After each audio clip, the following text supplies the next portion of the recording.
What is up, guys? Nick Fiore of Furious Nation right here on YouTube. This is the BattleGround 2025 for NXT Watch Along. I'm Nick Fiore. Adam Carl should be in here about shortly. So, NXT BattleGround about to start. Just get myself up a little ready here. Just got back to the house in time. Just made it. But hope you guys are doing all right. And happy Memorial Day weekend. Nick Fiore, Furious Nation. Adam Carl, my partner for the Forbidden Podcast, should be in shortly. So, he should be in. It's DMing him right now. So just bear with me. All right. And speaking of whom, there he is. There he is, the man of the hour, Adam Carl. What's up? Hey, guys. Hi, guys. Hi, guys. So, just about to turn on Peacock shortly, people. So, we got BattleGround coming up in a minute. I'm hearing interesting things. I'm hearing something may happen, according to rumors. Might as well talk about it a little bit before BattleGround starts. It looks like with the TNA title line, we might see Mike Santana, I'm hearing. Yeah. If he's backstage at the TNA show. Yeah. Not TNA show, the NXT show. So maybe we see Mike Santana tonight, man. I don't know. Yeah, I think so. I don't know. Maybe he gets involved in the main event. I think Trick Williams and Joe Hendry main events. Yes. And if that main event, Mike Santana may show up. But we got also around this time AEW Double or Nothing as well, people.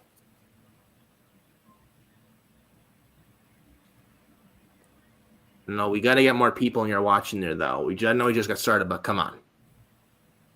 Yeah.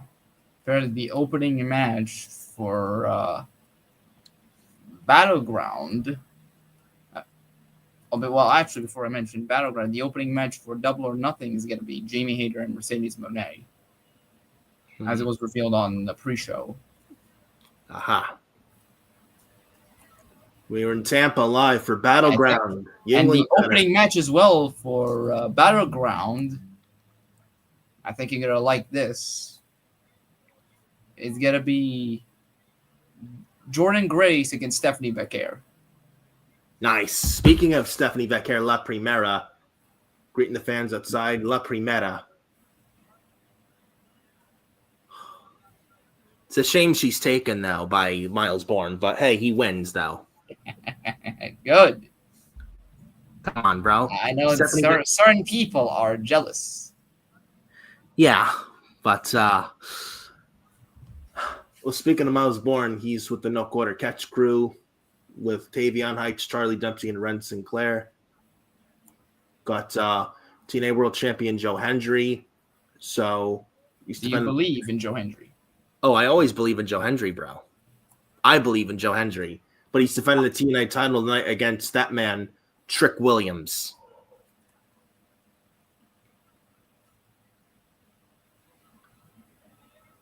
Yeah. Is he going to whoop that Trick? I don't know. Some people are saying he may win the TNA title tonight. It would be interesting. Yeah, maybe. Who's going to get whooped and who do you believe in? Well, I don't know if believing can be whooping. Yeah. But get the open for NXT BattleGround.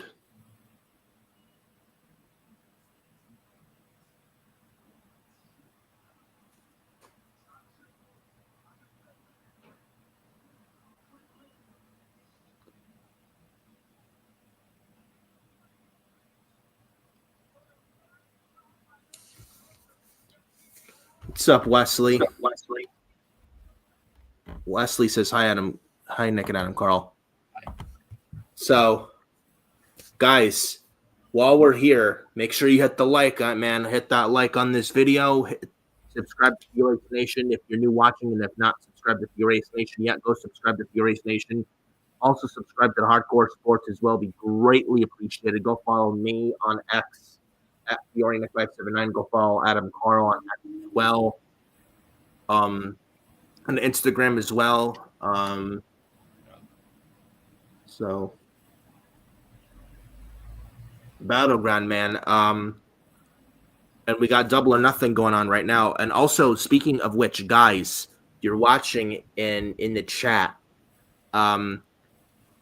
We're doing a watch along for BattleGround, but not for Double or Nothing. But if anything happens during this live watch along stream, anything happens on Double or Nothing so far during the show, during the time frame of the show, please definitely put in the comments section and definitely let us know. We're not watching Double or Nothing, but anything happening on Double or Nothing, definitely don't be afraid to say, put in the chat what's going on Double or Nothing. So, I'm actually checking on Double or Nothing at the same time too in the background. You know, somewhere else on the other TV. yeah, that's nice. Okay. Yeah, just to let you guys know on that.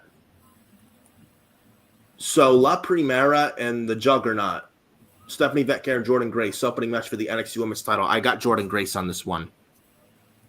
Yeah, same thing too. I think Jordan wins this. I think Stephanie is more than ready for a main roster call-up. I agree. I would say as soon as after Money in the Bank, I would say call her up. Yeah. Somewhere in the summer, before SummerSlam, absolutely call up Stephanie Vetker. Yeah.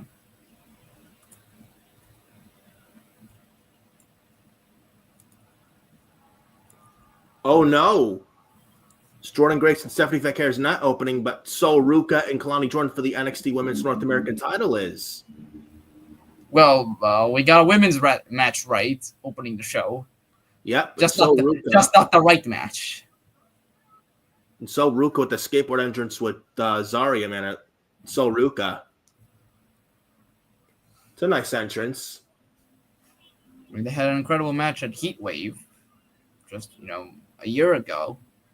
Yes, that's true. Yeah, I think they can do it all over again. Yeah. Sol Ruca, man. She's awesome, man. Sol Ruca. Yeah. Sol Ruca.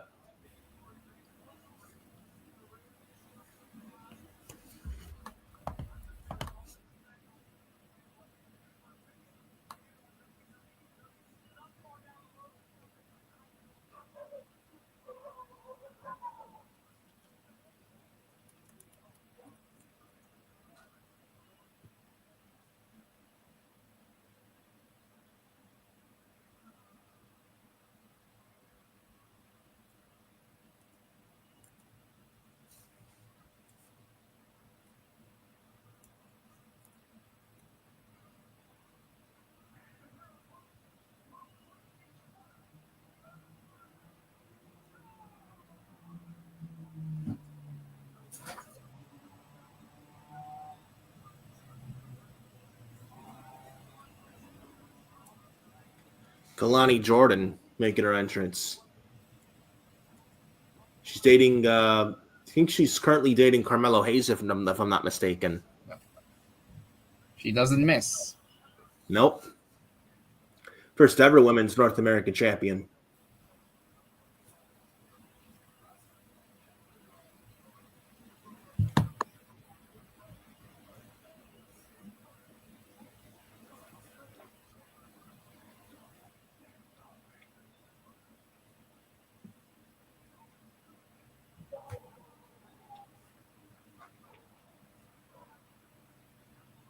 This should be a good match. Sol Ruca and Kalani Jordan. This could be the show stealer. NXT Women's North American title, yeah, and Sol Ruca is so damn good.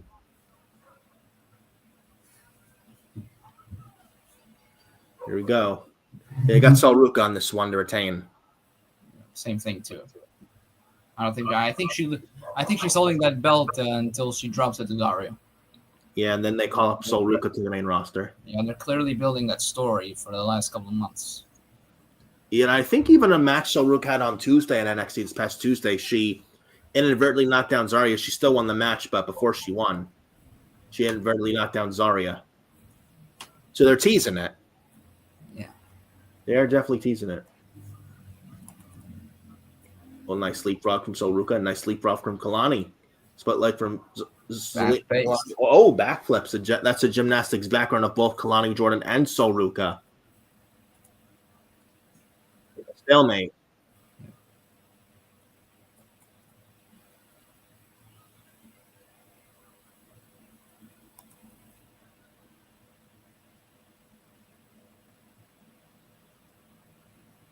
And Sol Ruka going for a back suplex. Facebuster. Oh, and Sol Ruka doing the surfing on the back of Kalani. That's unique. Super kick blocked by Kalani. Forearm from Kalani Jordan, man. Now Irish whip. Fast and Furious. Counter. Another lead arm from Sol Ruka. The drop pose hold. Oh, STF. Sol Ruka with an STF on Kalani Jordan. Some John Cena action there. Hey. I mean, Sol Ruka still has her soul. True, yes. The Rock doesn't have Sol Ruka's soul. No one can have Sol Ruka's soul. Exactly. Kalani with a beautiful athleticism by Sol Ruka. Super kick. Suplex. Oh, in a stalling position. Impressive strength from Sol Ruka. Vertical suplex. Kip up. The backflip into a Meteora. Counter from Kalani. No, pin comedy. Oh, jackknife pin from Sol Ruka. Can't kick out. School roll up by Kalani Jordan. Oh, crucifix from Kalani. No, Sol Ruka's about to. Nope, crucifix from Kalani. Kick out from Sol.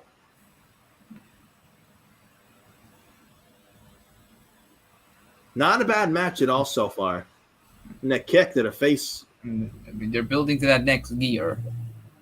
Kicking into the next gear. Pump kick from Kalani.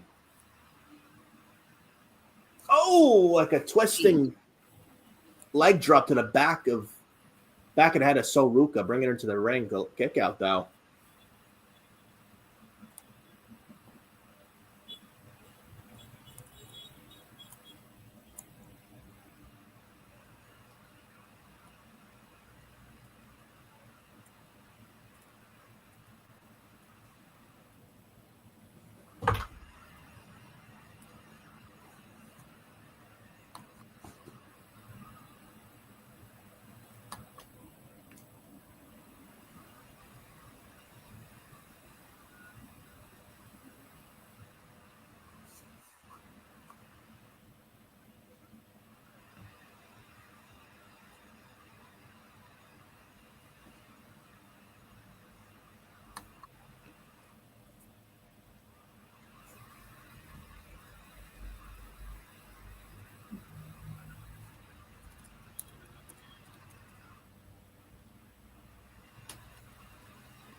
Oh, the single leg. Lonnie Jordan's got a single leg Boston Crab.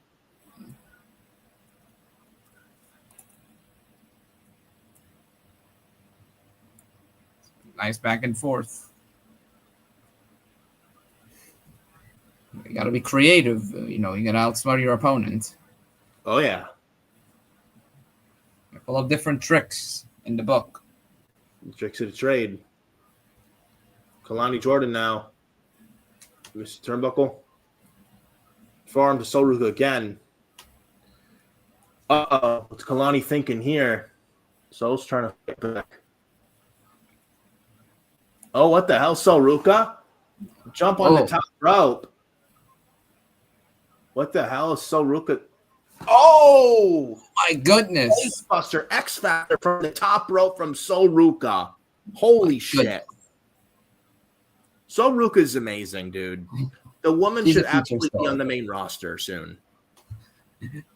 This is a star right there. Been in NXT for 3 years, and she's one of the best women they got in the roster. For someone that's not as much pro wrestling indie experience, she's that good. Yeah. She would absolutely, she would be a great fit for SmackDown. I'd put it in the US title picture right away. Yeah. Give me Julia versus Stephanie Vetcare and Julia versus Soruka for the women's US title on SmackDown. Sign me up. Sign me right up. Soruka versus anyone on the main roster. Tiffany Stratton. Yeah, I'd even say Nia Jax. That David versus Goliath, Jade Cargill, Naomi and Soruka would kill it. Soruka versus Lyra, Becky, Bayley, Roxanne, Io, Rhea Ripley, Bianca Belair. Almost anyone on the main roster currently. Kalani throw back in the ring, but Kalani lands on her feet. Step up and Siguri knocks Soruka to the outside and off the apron. Kalani Jordan, springboard, moonsault to the outside. Oh my God. Taking out Soruka. It's been an incredible match so far. Fast paced. It has. Zarya now staring at Kalani Jordan.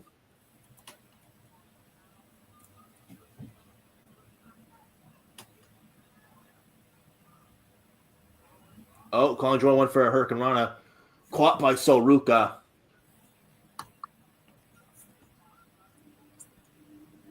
Wheelbarrow. Uh-oh. Oh, like a double knee in the back, double feet backcracker from Soruka. Backstabber. Some of sorts. Soruka now. Uh-oh. Uh-oh. Soruka now. Oh, boy. Oh! That like corkscrew, like tope or like do a backflip over moonsault dive and the kip up. Wow. Yeah. Insane. What a match. Honestly, this is becoming just as good as their Heatwave match. Yeah. They wrestled Heatwave last year for the championship, and Kalani was champion. I remember that. Yeah. Yeah. And this is different Soruka now, and a springboard body splash in the ring from Sol, but a near fall.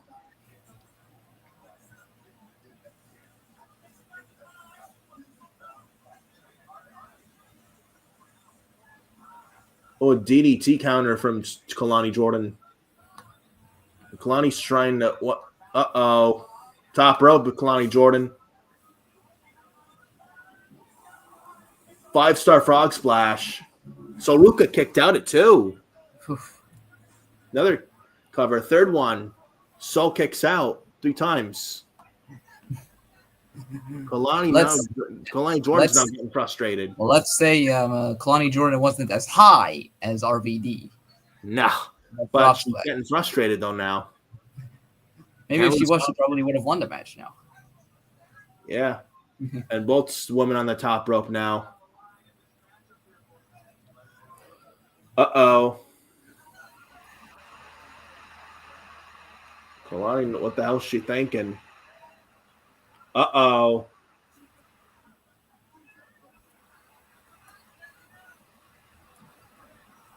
Oh! Jeez. Poison Rana, Frankensteiner. Spear from Sol after she landed from the inverted Frankenstein counter. Oh, near fall. Kalani Jordan tried a poison Rana. Yeah, call back to their match from Heatwave. Yeah, and Soruka lands on her. For the end of the match, and Soruka, she was smart. She learned. Yeah, a vicious spear from Soruka, but a near fall. Not a bad spear from Sol Ruka. Going for a Soul Snatcher. Kalani saw it coming. This may be it. Uh-oh. Kalani with a kick to the face to Sol Ruka. Kalani Jordan, now what's she thinking? Uh-oh. Spanish fly from Kalani Jordan. Spanish fly. Wow. This has been amazing. They're starting off with a bang. Dude, what a fucking match, bro. What a match. These two are really stealing the show. They're setting the standard high. Yeah.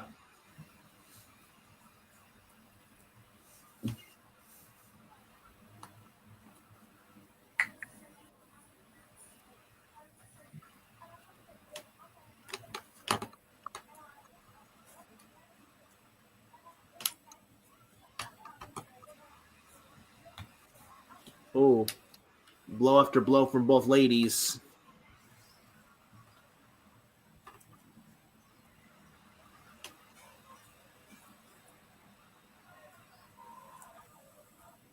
Super kick from Sol Ruka.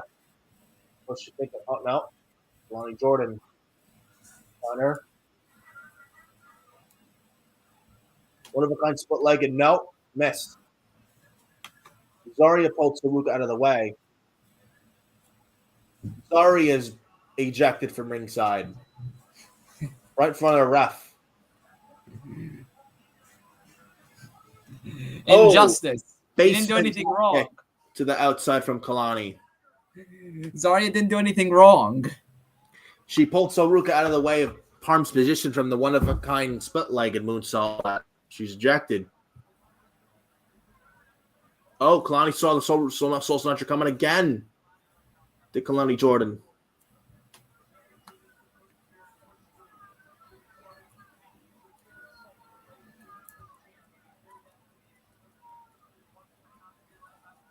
Headbutt to Kalani Jordan.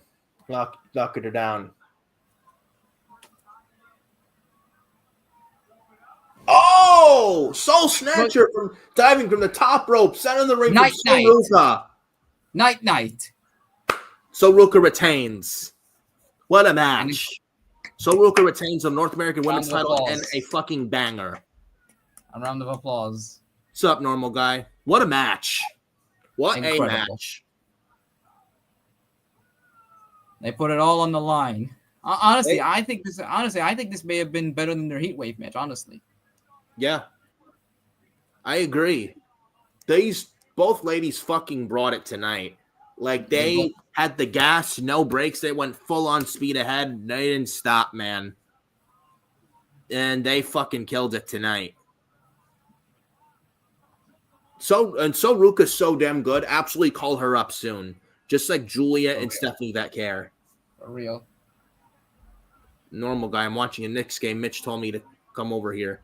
And we're happy to have you here, normal guy. Yeah, apparently Mitch is not in here with this stream. He's doing a live stream right now with the Knicks and Pacers, the third game. Hopefully the Knicks do better this third game. They've sucked the past two games against the Pacers. They blew it. Yeah. But Sol Ruka retains. Good match. And Sol Ruka retains the right move. Sol Ruka, again, I'm going to say it. The woman needs to be called up. And I think she will in the coming months. She will. As soon as she drops the North American title to Zarya, she's going to go to the main roster. And I would absolutely put her on SmackDown. You want to fix the women's mid-card on SmackDown with the women's U.S. title? You put in Julia, put Stephanie Vetcare, put in Sol Ruka. Anything is better than Chelsea Green, especially Zelina Vega. Let's get the title on Julia, have her wrestle like Stephanie Vetcare and Sol Ruka. I think that would be great. Yeah, I agree here. You and I have the same thoughts. This was a lot better than Chelsea Green and Zelina Vega from last night, and that's not saying much. I mean, the bar was too low. Yeah. Oh, well. oh, well, let's add, WWE doesn't care about women's wrestling. Why is there no women's match on Saturday night's main event in Tampa last night? We have 4 matches. Why is there not a 5th match, like a women's match? Why is there no women's matches on the show? Why not? You see what? You see why? You saw why? Well, they had to add because people were upset and pissed that they didn't get a women's match on Saturday night's main event. People were angry and unhappy about it. Come on now, please. You had to put a women's match on the show. For who, though? Fucking woke idiots? Fuck them. Like, look at the match we got with Selena and Chelsea last night. You see why? Yeah. It should have been 4 matches, and you see why? Yeah. And that match sucked.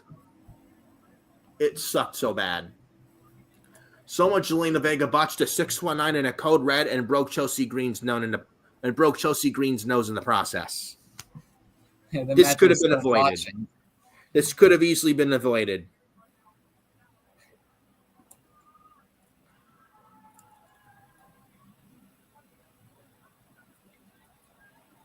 I'm apparently hearing good things about Jamie and Mercedes. The match, what I'm hearing, is incredible. Yeah. Yeah. I just think Mercedes is going to win, honestly. I got that same thought.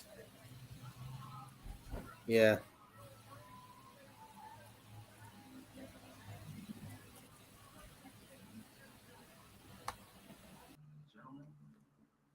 But right now, it looks like we got the Killing and Josh Briggs and Hank and Tank right now.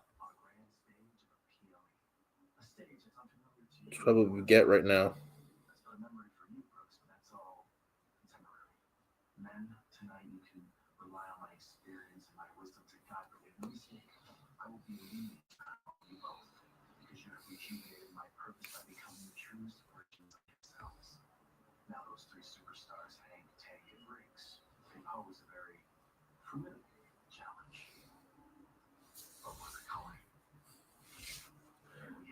Right now is Ty Dillinger, Nico Vance, Brooks Jensen, and Izzy Dame with Sean Spears, a.k.a. Ty Dillinger. And we lost Adam Carl. Let's see if we can get him back in here. I don't know what the hell happened, but we're going to work on it.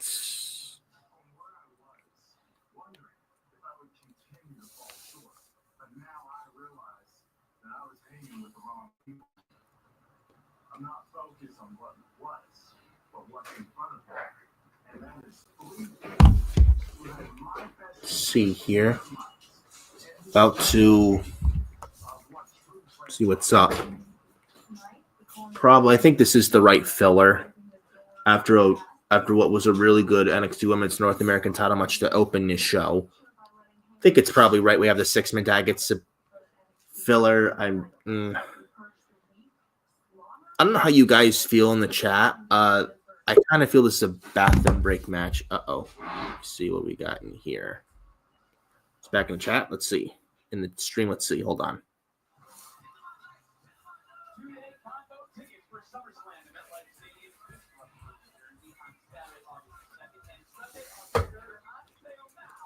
Let's see. Uh-oh. I apologize, guys. Bear with me. So, hold a sec.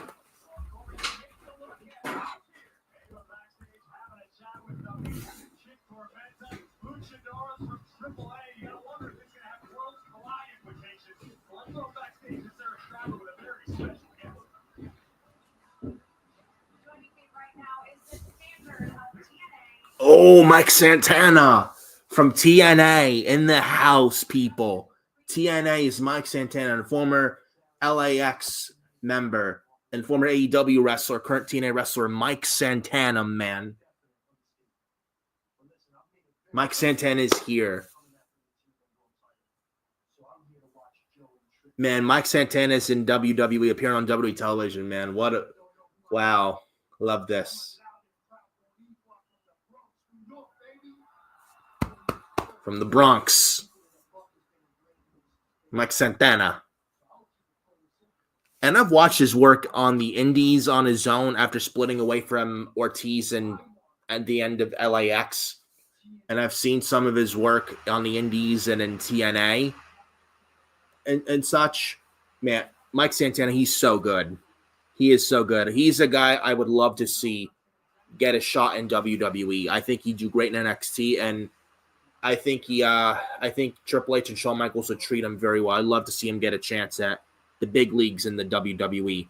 He'd do well in NXT, fit like a glove. Put him on SmackDown, fit like a glove. Raw, he'd do well as well. And Mike Santana's really shown a lot of people what he's really made of as a singles guy after his tag team run with Ortiz of LAX, and then being former TNA tag team champions, and then they also wrestled in AEW, and I think they were part of the Inner Circle with Chris Jericho in the early days, late 2019, early days of AEW as well. But Santana is so good, and I've watched his work in TNA as well. The guy's that good. The guy's great. And he's grown so much and has come a long way. Even in House of Glory, I've seen some of the stuff in House of Glory recent, also for past several months as well. He's that damn good. So I'm happy to see him here. There were rumors he was gonna be here tonight, and looks like lo and behold, rumors are true. And he looks like $1,000,000, dude. So I'm happy to see him. And he's part of the WWE TNA and the WWE and TNA partnership. So I'm happy to see Mike Santana. I don't know what's wrong with Adam Carlson, if he's not bad connection. I don't know what the deal is. Maybe he's trying to fix it.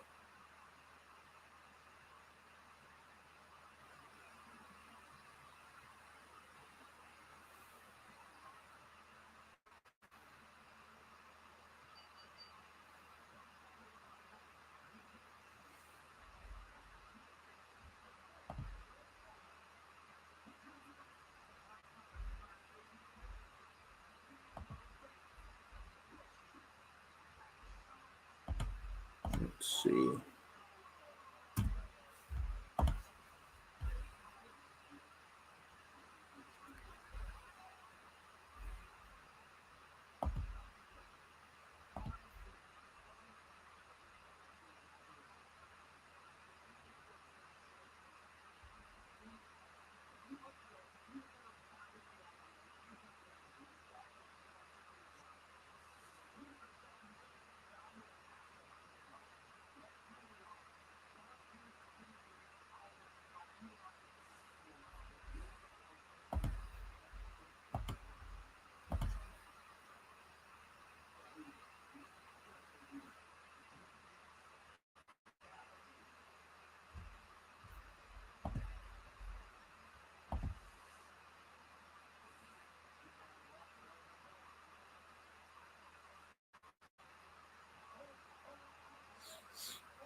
I don't know what's going on with Adam Carlson. So Hank and Tank and Josh Briggs together making their entrance. Colin makes their entrance.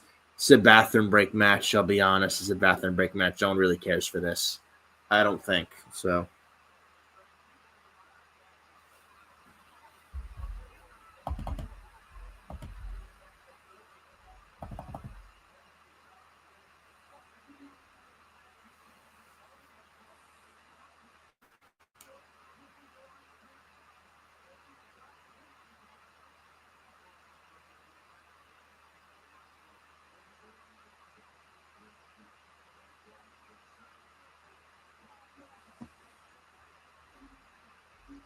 Jeez. I apologize, guys, for the disconnection. Adam Carl. I don't know his connection is bad. I don't know if his connection is bad on his end, but he's working on it. So just bear with him, and I apologize for any inconvenience.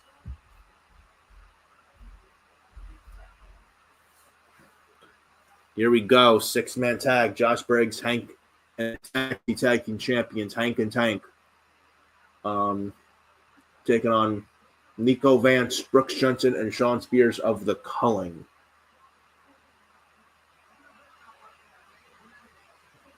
And tag into Tank Ledger.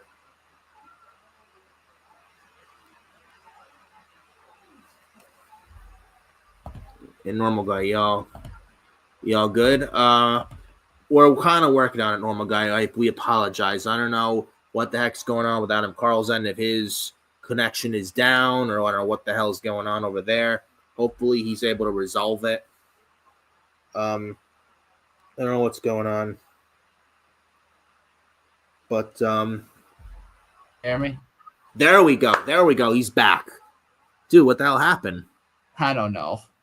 I don't fucking know.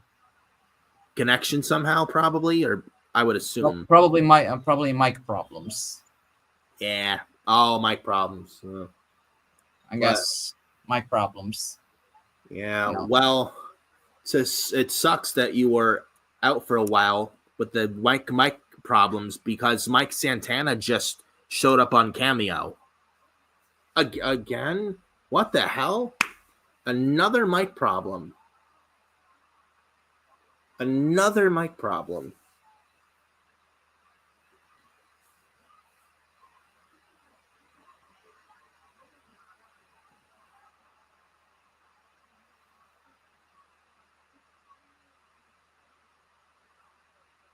Uh-oh. Can you hear me now? Yep, I can definitely hear you. Can you hear me? Yeah, I can hear you. Okay, great. All right. Hopefully, it's, I don't know how long this lasts. Hopefully, lasts Hopefully longer. not long. Yeah. Make sure your mic is working. Yeah, I'm gonna make sure of it. Yeah, make sure. Because that's probably the problem. Yeah. So make sure mic is good. Yeah. All right. Yeah, as I was saying, Mike Santana just showed up a moments ago on Cameo. Yeah, he's in the house. He showed up, and no quarter catch crew interrupted him as well. Minus Miles Bourne, but yeah.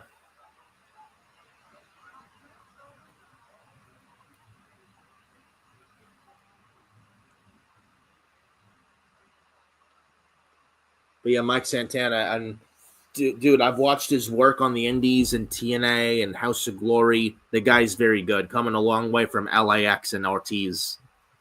Yeah. As he's broken out significantly as a single star, he's becoming. He's become the Sean of the team. Yeah. And he's come a long way. He's that good. I'd love to see him. I'm sure. I think he's the next TNA World Champion. I think he's the next face of TNA. Absolutely. And at some point, go to WWE and get a shot there. Yeah. I think Triple H, Shawn Michaels would.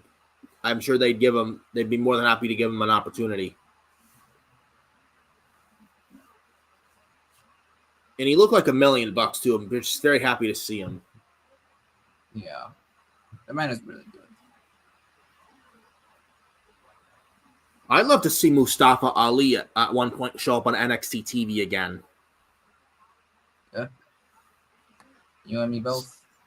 Same thing with Nick Nemeth. Yeah, all because. Yeah.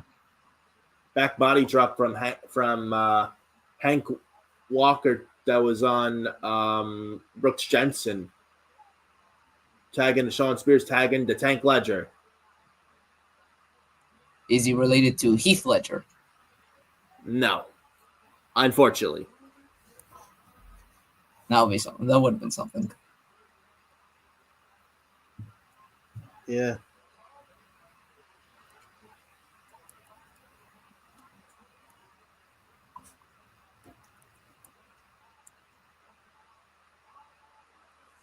Oh, cannonball from Tank.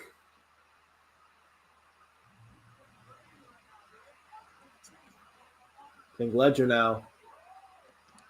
Springboard corner shoulder tackle. Taking down Sean Spears.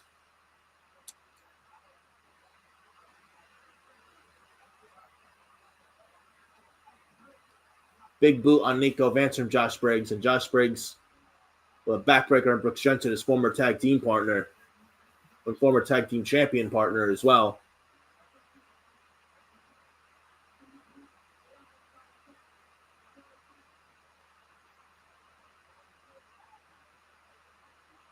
Double superplex from Hank and Tank on Deshaun Spears. Double elbows from Nico and Jensen. Josh Briggs now. Moonsault. Top rope moonsault from Josh Briggs. Wow. Wow. Got that athleticism in him. For a big man. Not a bad moonsault.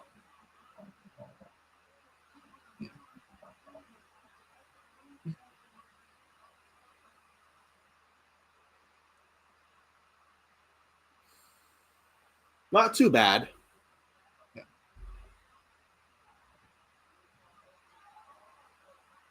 And Hank and Tank, they've been improving. I'll give them credit.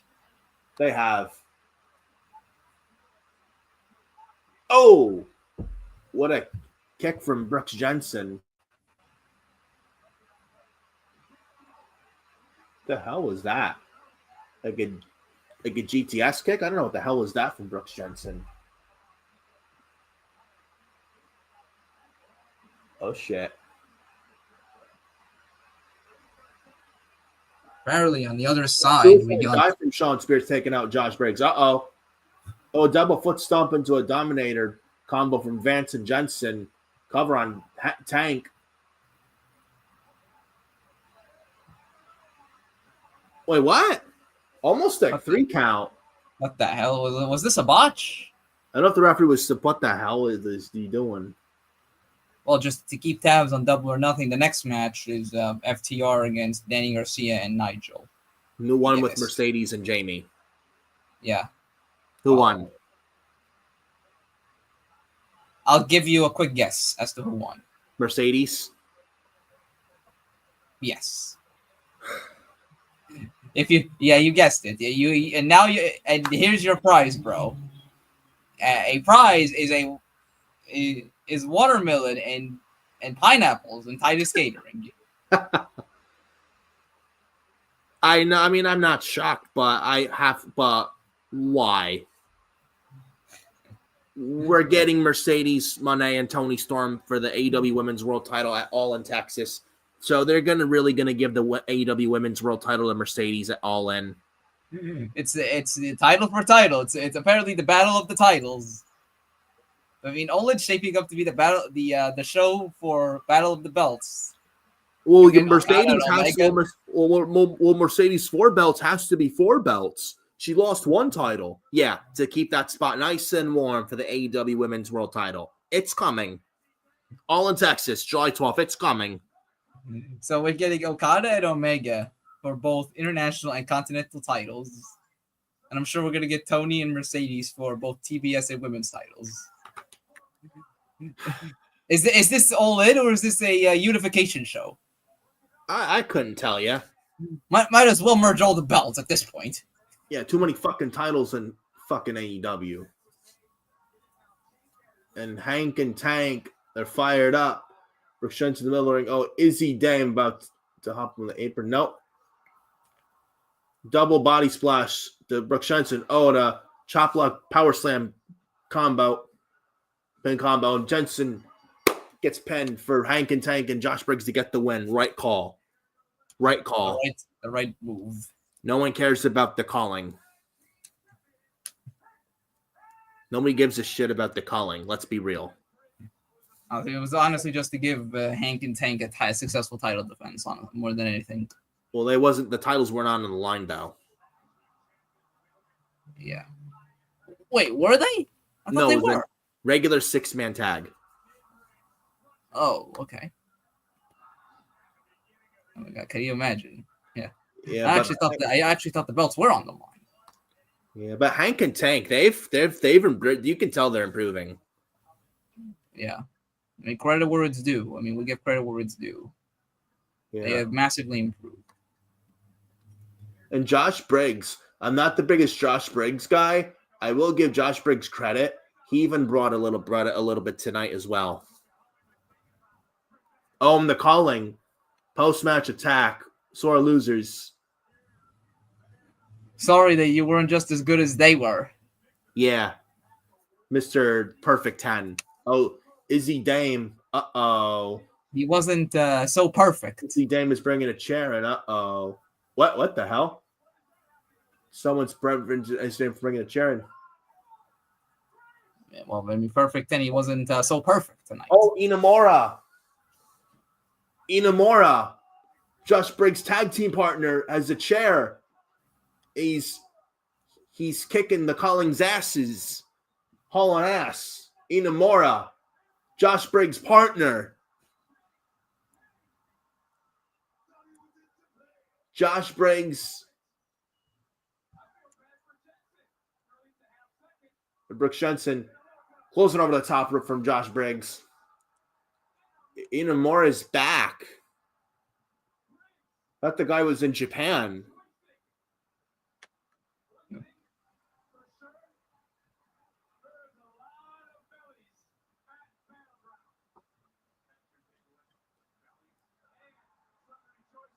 Josh Briggs and Inamura hug. This has been a really fun show so far. Yeah. Crowd was hot for Hank and Tank as well. What's up, Jeffrey Rammer? What's up, Furious and Adam Carl? He says, we don't care about the calling. Yeah. And Inamura is back.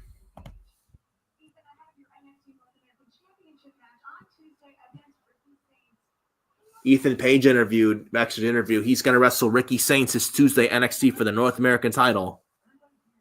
All ego against Absolute Ricky Saints. Ricky is going to Satan him. Yeah. And Mike Santana, again, I got to bring him up again. Happy to see him a while ago, man. And he's also wrestled for House of Glory, I think. He's a former HOG World Champion. And shout out to JD from the Y206 and Solid Monster. I think they've called his matches in HOG as well, and I've watched some of the HOG matches that Mike Santana was in. The guy is very good. Hey, hang on, wait. He's very, very good. So.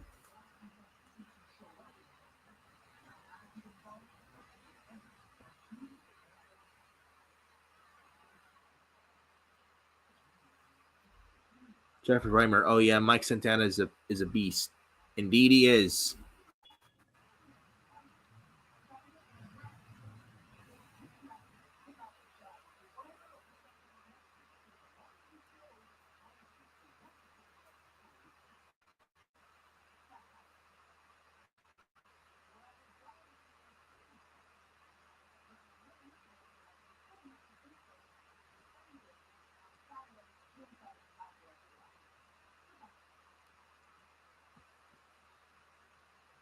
Oh. So Ethan Page, Ricky Saints this Tuesday, NXT for the North American title, and Ava just announced whoever wins that title match between Saints and Page this Tuesday will go to Worlds Collide on June 7th. It's high stakes, high drama. Wonder who they're going to face, though, from AAA. Is Dr. Wagner on the card? Dr. Wagner, let me see. Vikingo's on the card. He's going to wrestle Chad Gable. They got a guy called Psycho Clown.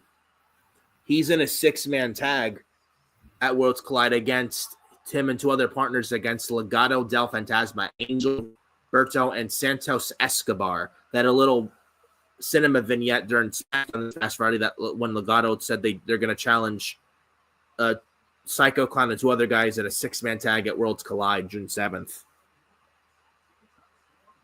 So this is the card for Worlds Collide so far. By the way, we will not be doing a watch along whatsoever for that show. But Mitch and I and Adam Carl, we're going to be watching. We're going to be watching the live. Won't be a watch along, but we're going to watch and we're going to enjoy every minute of it. But this is the card for Worlds Collide June 7th so far.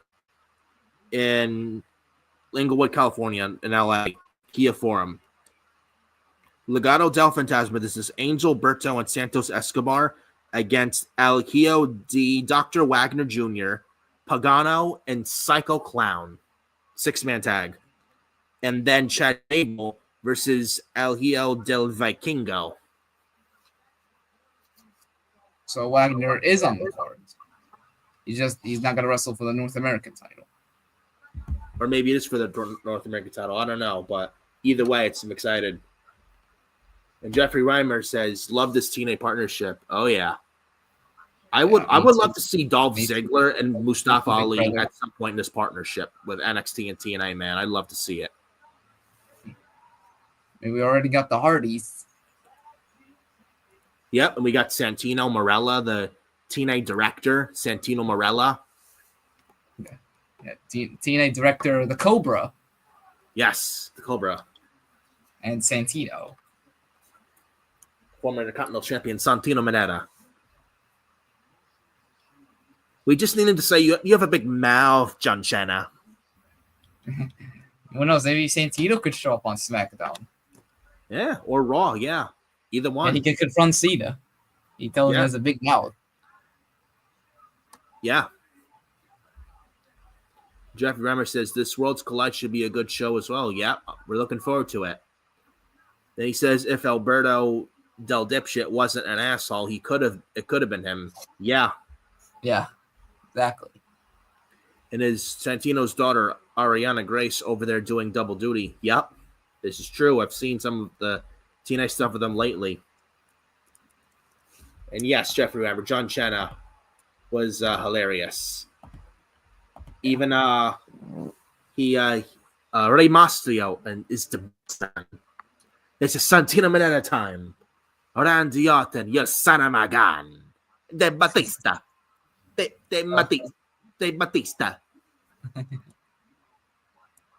De Batista. And Stone Cold Steve Austin. The bottom lines. And then he gave Santino the stunner, and then Santino did the salute. Yes. As he sold the stunner. This is Santino Manetta time. You stomp on a mud pie. Gee. And then Stone Cold's like, it's a mud hole, not a mud pie. And then it's like, no, it's the bottom line, not the bottom lines. But sometimes I like to say more. But sometimes I like to say something more than one thing. And I'll never forget the Glamorella pairing with Santino Marella and Beth Phoenix. I didn't know what to think of it at first, and Beth Phoenix beat him in a match, intergender match on Raw in the summer of 2008. Man, it was hilarious. I watched it live, right? Almost a year. I watched wrestling in WWE. Man, it was hilarious. Beth Phoenix beating Santino in a match on Raw. Then they formed Glamorella going into SummerSlam, and they won the IC and women's titles. Yeah, they were an entertaining pairing. They were. And even Santino had the honkometer when he was Intercontinental Champion. Yeah. And he mentioned the honky tonka man. I think he wrestled Roddy the Piper. Roddy the Piper. Bret the Hartman. Tino Santana. Arriba. Tino Santana. Arriba. I'm the greatest Intercontinental Champion of all the times. Just don't have a created wrestler in SmackDown vs. Raw 2010. Just don't have him come from the crowd and beat Santino for the IC title. Yeah, he has. Yeah, he calls these names that he's better than as IC champion. Yeah, he lost to a fan from a just. And then he would get smacked in the face with a title belt, which was so fun in the game mode. That was actually kind of poetic. Actually, he won the IC title. His debut main roster match. He wins the IC title as coming from attendance. As a fan, he won it as a fan. It was a Raw show in Italy. It was like around middle of April 2007. An episode of Raw live from Italy. Live Monday Night Raw live from Italy. And Santino came from the crowd and he beat Umaga for the Intercontinental Championship. Now it was thanks to then ECW World Champion Bobby Lashley, but he still beat Umaga for the title. Yeah, and now 2 years later in the video game, 2 years later, he is losing the IC title to a fan. Yeah. Long-term booking. Yeah. John Smith, hey, yo, how's that guy's going? Yes, Jeffrey Emmer. That Batista. And Santino had the face mask. That was so funny. And he went so much Santino was so funny, he would make wrestlers break character. He made John Cena, Batista break character.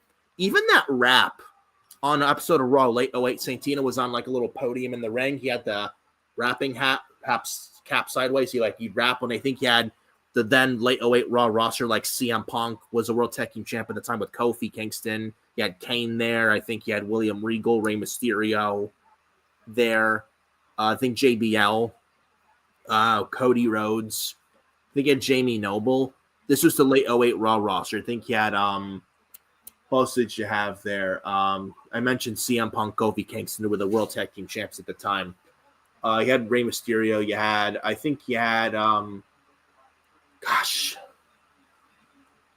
William Regal. You had the women at the time, Kelly, Mickey James. Think you had I think it was before Melina came back in late 08, but you know what I mean. Yeah. That was also funny, a Santino rap battle. You got served. Oh my god. And then he was eliminated in the 2009 Royal Rumble in 1 second, breaking the Warlord's record when he was eliminated in 1 second by Kane in the 2009 Royal Rumble. I'll never forget it. I wasn't ready. I wasn't ready. No, what? I'm coming back in. I wasn't ready.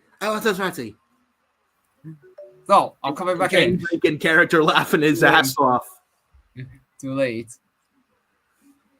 And then he tried getting into Money in the Bank in 09, lost on ECW to Mark Henry, squashed. But then he tried as Santina at WrestleMania 25. Well, let's not talk about it. Yeah, that was not good. Yeah, that was bad. Let's not talk about it. Yeah. Mr. Markman, the McDonald. Yeah, I think. Wait, was the last time we saw Santina in 2009? He had a segment with Trump on that episode of Raw. US this was the last time we saw her. Yep. The Trump. Yeah. But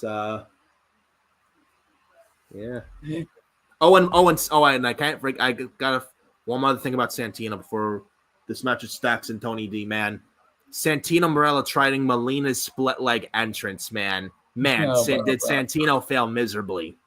Yeah, spectacular fashion. Yeah. And Beth Phoenix tried not to laugh. The audience laughed. And Beth tried to stay in character. Yeah. And Beth Phoenix was a heel, and she tried to not break character. And yes, Jeffrey Reimer, he was hilarious before R-Truth. Yep. And when he rapped about Regal, yeah, that was the Santino rap on William Regal. You got served. And he called Acorn, or Connie, or Kane Connie. Oh, yeah, and the Santino and Kozlov, and they were tag team that Teacup Party segment on Raw, late 2010. It was during the November 2010 UK tour on Live Raw with Sheamus, and he even made Sheamus break character when he was talking about Sheamus as the Ghost for Halloween in 2010. The Ghost. And Sheamus, you could see him break character. He's a Celtic warrior, not the Celtic Ghost. And Sheamus is trying not to laugh, but you see him visibly laughing. He tried not to break character, but you see the smile on his face laughing. Try not to laugh, though. Just Santino is so good. He is. And yeah, the split leg Melina entrance with Santino, and it failed so bad. Said, anyone could do your entrance, Melina. He's like, oh, it was so funny. Oh, yeah, and yes, Jeffrey, Santino was calling Sheamus a ginger. The Gingers. The Gingers. It was so funny. Santino was funny back in the day, I will admit. Not the biggest Santino guy, but man, he was so funny. And even the second Raw, even when Jericho came back to WWE, this Chris Jericho in late 2007, that second Raw, this was the Raw, the second Raw with him back in the company in late 07. This was, I think, Santino interrupted Jericho, and Santino called Jericho KYJ, and Jericho was like, oh, I remember you, you're Santino. Santino, Santana, Sandusky, Divista, Succedo, Santino. Hilarious. So great.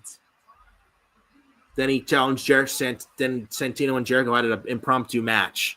That was where Jericho debuted the Codebreaker.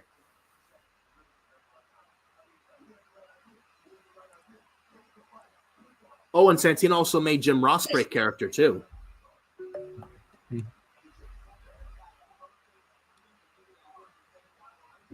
I think so. Yeah. But Stacks and Tony D, forget about it. The Don of NXT, Tony D. It's your boy Tony D. I mean, there was 2 dimes, and he, you know what happened to him? He was swimming with the fishes. Damon Kemp, swimming with the fishes. Pretty deadly? Forget about it. Swimming with the fishes. And Stacks Lorenzo, he's next on the list to also swim with the fishes. After what he did to me and my family, what he especially to me, the Don of NXT. Maybe. Love Tony D though, man. He's been in NXT for 4 years. He's another guy at some point should be called up to the main roster.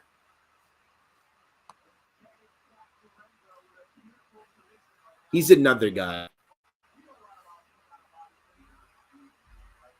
Yeah. It's the little things that can be corny, but hilarious is Santino, just like Mizdow. Yeah, I remember that too. Damian Mizdow with the stunt double with the Miz in late 2014. I remember that. Now, Sandow with the Mizdow act was more over than the Miz himself, but let's be real.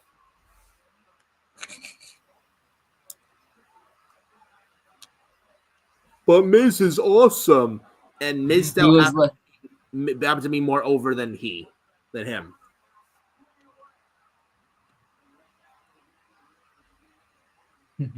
The stunt double was more over than the originator.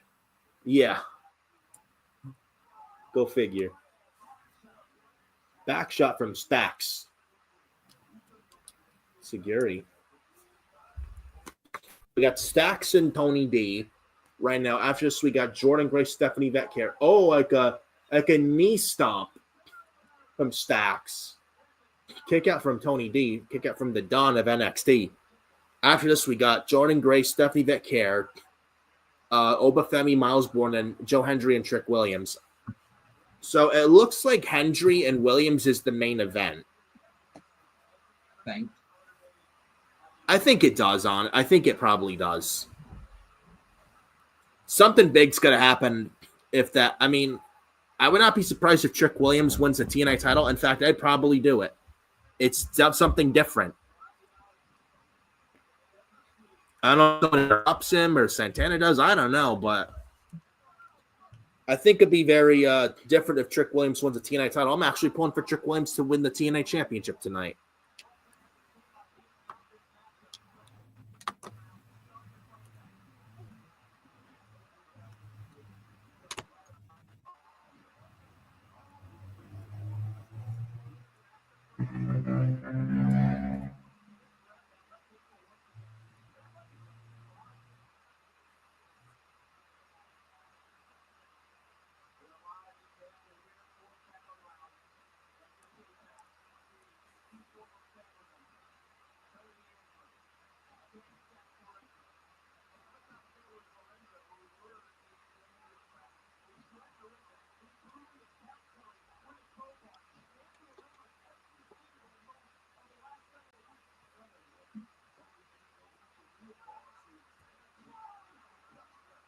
So, well, if you want to learn anything about Double or Nothing, FTR won. Yeah. Nah. I did hear though that the match was solid and Nigel was pretty good up there. Okay. And Jamie Hayter, Mercedes Moné, yeah, the match was good. Just don't like Mercedes won, but the match was good. I mean, so far, I will say, from what I'm hearing, the shows have been pretty fun. I mean, I'll give AEW this for all the crews we give. One thing that they deliver on is their pay-per-views. One thing you can trust them on to do good is, the quality of the pay-per-views. Yeah, the match. Just the weekly shows that needs improvements. Oh, absolutely. Just the weekly shows that have been so terrible. Yeah. They If they can work on their weekly television show as Tony, if they could do that things would be a lot better.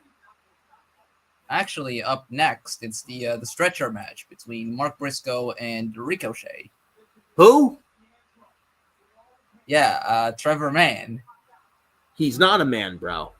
Trevor Mann is the guy. You know the guy that gets owned by 10 followers on social media. He gets owned by an NXT rookie and Javon Evans on social media on X. Yeah, he got owned by a random Twitter user. Yeah, one time. Ricochet tried calling him broke boy, and he got owned big time by that fan on X. One thing, Ricochet, he's good in the ring, but he's not good at all on social media. He's not good at all. He's not good on social media, and he's not good on the mic. Someone take the phone away from Ricochet, please. Things will be much better. But Ricochet and Mark Briscoe stretcher match, who cares? Seriously, who gives a shit? It's honestly, that's the one problem with like the pay-per-views, with the AEW ones. Like, there's just too many matches on the show. Just too many. Yeah, and look at what we got 3 more matches after Tony D and Stacks. And we got like 10 matches on Double or Nothing. Like that. We got 2 pre-show matches. Who cares? Worthless 8-man tag. Worthless tag match with Anna Jay and Harley Cameron against Megan Bayne and Penelope Ford. Who cares? Moving on. We got 1, 2, 3, 4. 5. We had Jamie and Mercedes. We got the FTR beating Nigel and Danny Garcia. Now we're having Mark Briscoe and Ricochet. We got 6 more matches after Ricochet and Mark Briscoe. And joy. NXT has 3 matches left halfway through the fucking show. It's going to be 11. It's going to be 11, and it's not even going to be the main event. I guarantee it. I think the main event is Ospreay and Hangman. And it should. But I mean, it should be. But at this rate, by the time we reach the main event, it's probably going to be like 11:30. Or do they have Anarchy in the Arena main event the show? Oh, they do that because Moxie's the world champion, should main event the show. So he's in Anarchy in the Arena, so that should main event the show. Bro, nobody gives a shit about Anarchy in the Arena. Yeah, they beat the match to fucking death, man. I was actually one time a supporter. I actually liked this, the concept of Anarchy in the Arena. Yeah. It's like, what's even the point of doing it? Exactly. And Jeffrey Rammer says, will we see Rizzo and Cristofino? Maybe. Yeah, maybe. Maybe Rizzo turns heel and joins Cristofino and costs Tony D the match. I don't know. Or Rizzo joins Stacks, or Rizzo costs Tony the match. Maybe. And Jeffrey Remmer says, you mean Rico heel? LOL. Yeah. AEW just puts on matches just to put on matches. Yep. With no fucking story. It's just just look at. You're right, Adam. The main event always comes on late. Yeah. With the AEW. I mean, did you see Dynasty? But it was 11:50. And Jon Moxley was still making his fucking entrance. Yeah. Oh, diving double foot stomp to the back of Tony D.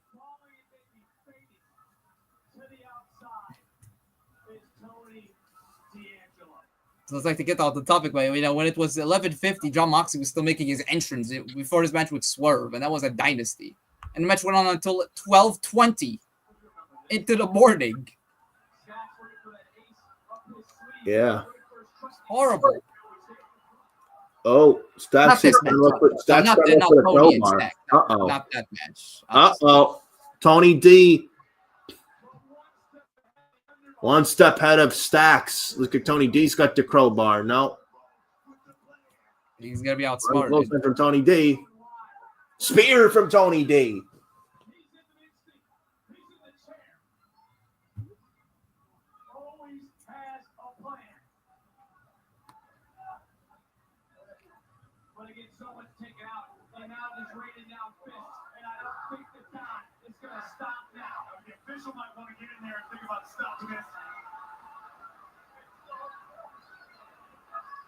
Come on, ref.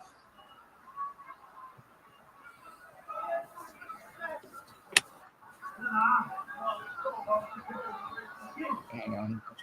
Sorry, I made a mistake. Sorry. Please.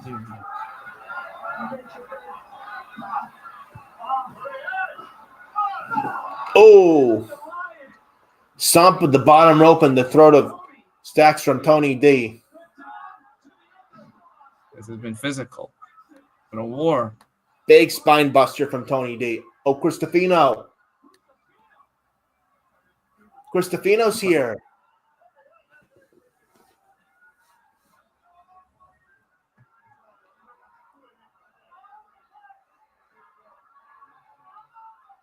What the hell? Oh, low blow from Stacks. Tony D with a low. Tony D gets low blowed from Stacks It's over. after a distraction from Cristofino. Running knee to the back of Tony D. This is over. Stacks, he learned from Cena. 2, 3. Stacks, man, he learned from Cena. Well, Cristofino now is with Stacks. What's going on here?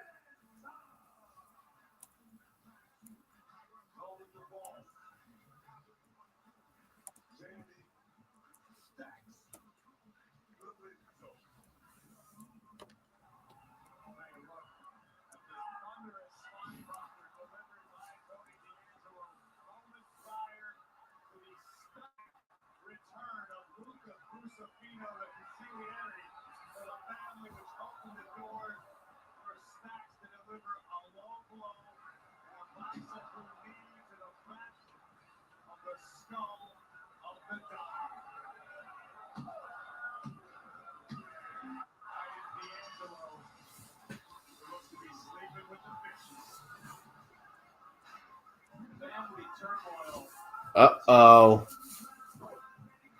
Cristofino coming in the ring to Tony D.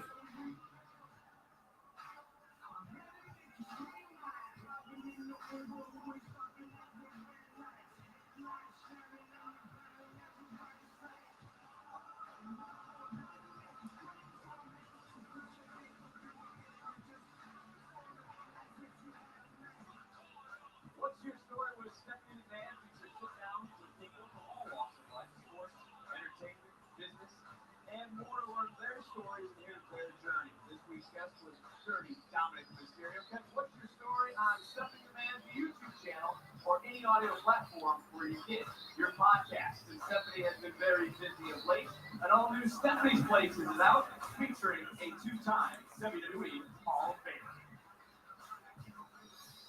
The most pressure was learning how to do the water spin. We know for a very long time I did that. They're showing Stephanie's Places as well.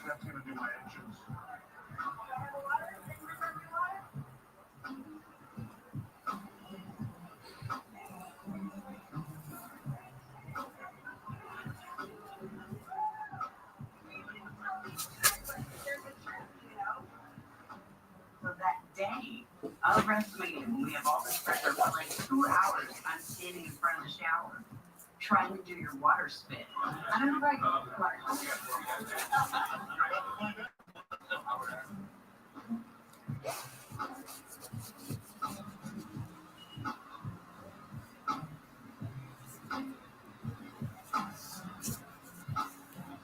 You didn't let me in on how to do it until like the very, very end. I told you how to do it. You just weren't paying attention. It's not as easy as you think, right? And yeah, Jeffrey Reimer also says then the scrum comes on at 2 a.m. Yeah, I don't care for the media scrum for AEW. I don't really care for that. I mean, who does though? I mean, Tony Khan dodges questions, and the scrums are dumb anyway.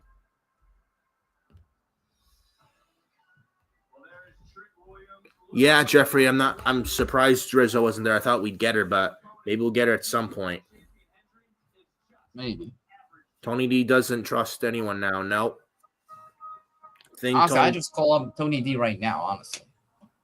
Yeah, I think that's probably what they may do in the coming months going in around this summer. It's time. How does Triple H do the water spit? I don't know, but I tried doing it years ago. I failed. I don't know how he does it. But I want to say this. I gotta say this. About Stephanie McMahon. I'm gonna say I do miss Stephanie in the company. I do miss Stephanie McMahon in the WWE company.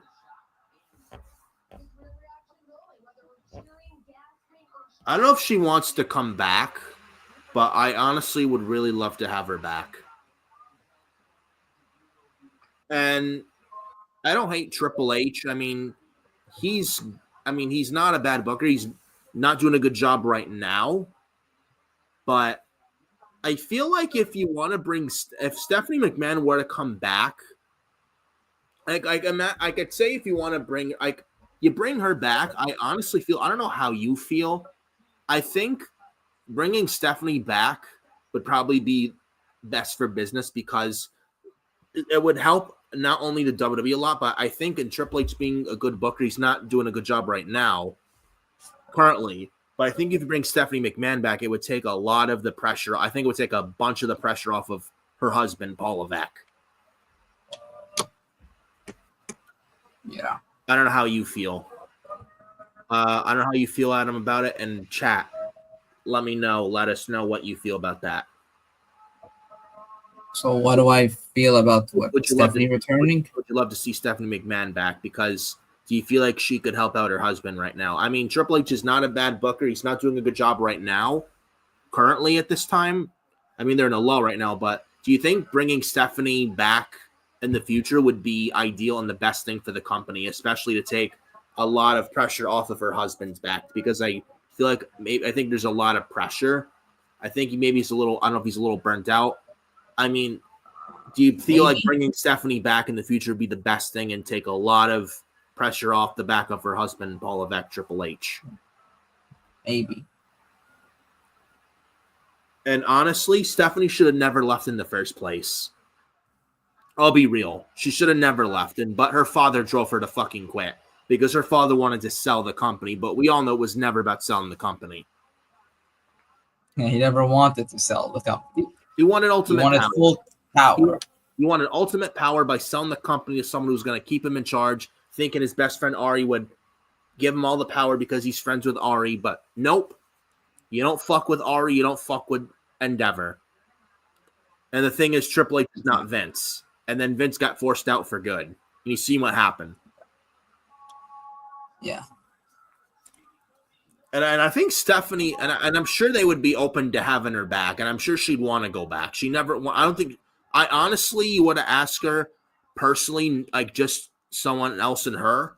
I think if someone would have asked Stephanie herself, deep down, did you ever want to quit? 2 years ago, I guarantee you, no hesitation, she'd tell you no. She never wanted to leave in the first place. But her own father drove her to fucking quit 2 years ago.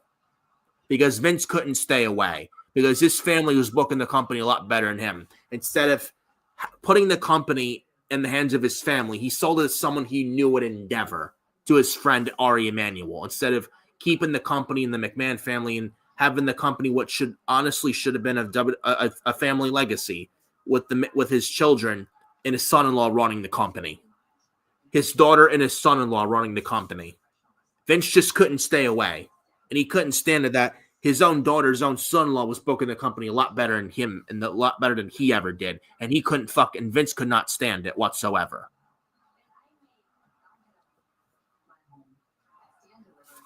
This is the act of a selfish billionaire, not just a selfish billionaire, a selfish man in general. Yeah. A selfish billionaire, a selfish 85-year-old fucking corpse who doesn't get it, who's so old and out of touch.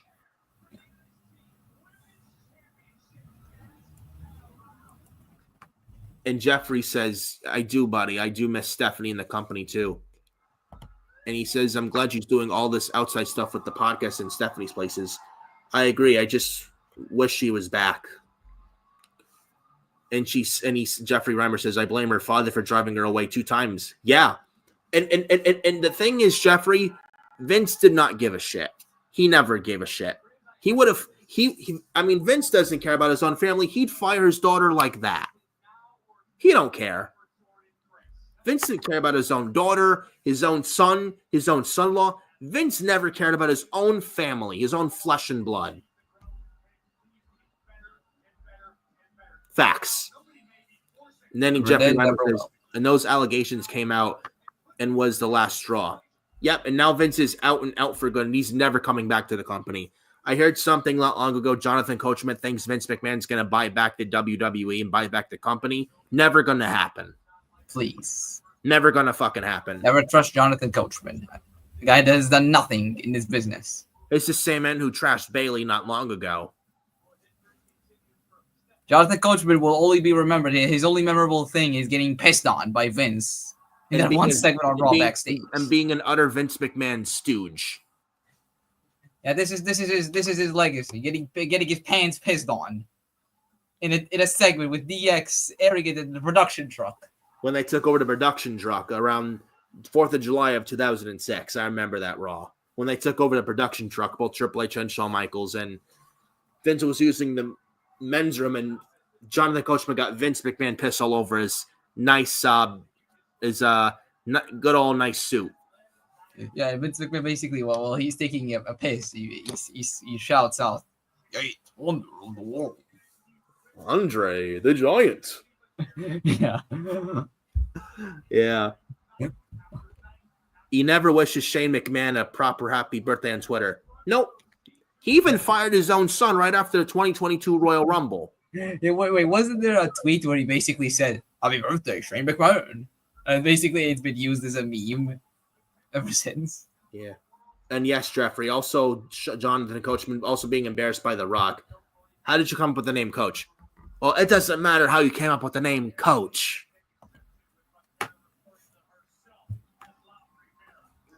Yeah, fuck Jonathan Coachman with that shit take about Vince potentially buying back the WWE company. Never gonna happen, bro. Never gonna fucking happen. And Mitch also in the chat, how's the show? It's not bad at all. It's a fun show. Much better than last night when you have fucking commercial after commercial last night. Every 2-3 minutes, a fucking goddamn commercial. When you have commercial after commercial, it really takes away from the show, man. It really does. Like, what the fuck was with the commercials last night? Like, holy shit. Oh, and the result of the stretcher match, Ricochet has won the stretcher match. Who cares? His first AEW pay-per-view win. And he's been there for like a year. Yeah, and who cares? Ricochet in AEW. Let's just hope he doesn't tweet about it. Yeah, just take the phone away from Trevor Mann, please. Yeah, please just go out there and wrestle, Ricochet. If you hear this, listen. We don't want to see you embarrass yourself. Just go out there and wrestle. If you want to prove people wrong, stay quiet and just let your wrestling do the talking. La Primera chants loud in Tampa for Stephanie Becker and Jordan Grace for the NXT Women's title. And Jeffrey says, Jordan Grace for Stephanie. Who do y'all got? I got the Juggernaut, Jordan Grace. I got Jordan Grace too. This should be a banger. La Primera and the Juggernaut. A handshake from Jordan Stephanie.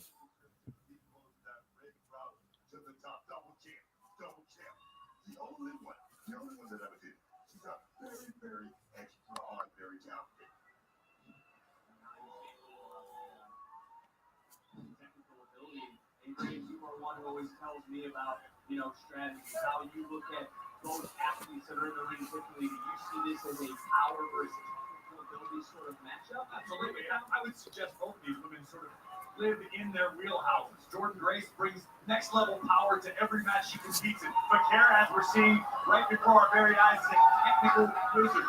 Stephanie can really do it all. But is Stephanie starting to stretch herself a little bit too thin? You think about going to Monday Night Raw, still the NXT obligation. No, I think this is the case of riding the hot hand. Oh, baby. Her hair is firing on all cylinders right now. The onus is on her to continue that momentum. Jordan Grace needs to stop the Dark Angel. Oh! Stephanie Guerrero represents NXT with pride wherever she goes. I'll tell you what I noticed in the opening moments of this match and how much time Jordan Grace is spending working around the arena. It's a good show so far. Well, if you want to know what's the next match on Double or Nothing now, we got the tag team match.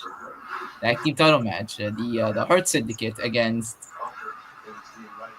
Dustin Rhodes and Sammy Guevara. Who cares? Moving on.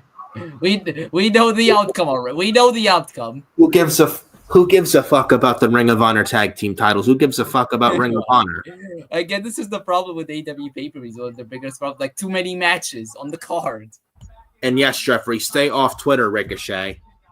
Like we have Stephanie and Jordan, right? And then we got Oba and Miles Bourne. And then Joe Hendry and Trick Williams. Yeah. Meanwhile, in the other company, we have like what 5 matches left. Yeah. Yep. Oh my god. Yes, Jeffrey Reimer. The tag team title match. Yeah, we know who's winning, and it's not Sammy and Dustin. Jeff Reimer says, "Moving on." Yeah, moving on. Exactly. Hart Syndicate easy But it win. was a good match with Ricochet and Mark Briscoe. Who cares? Ricochet on 2025, especially with his behavior on X, who nobody gives a shit, and he's a fucking child on social media. Take the phone away from Trevor Mann, please. If he focused more on his promos and charisma and character in AEW instead of being a child on social media, he'd be much better off. Tag team match. Yeah, we know who is not losing. Yeah. Moving on. This is an easy Hurt Syndicate win. But let's move on to something better than that. And that is, when Stephanie Adam Carl says moving on, by the way, ladies and gentlemen, it's not for the right reasons. Yeah, we move on to a much better match, something better. That is, Jordan and Stephanie. La Primera. The Devil's Kiss. Booker T, man. Here we go. Oh, Jordan Grace rolling out the counter. Oh, Stephanie Vicaire dumped over the announce table from Jordan Grace. Jordan Grace staring at Booker T, man.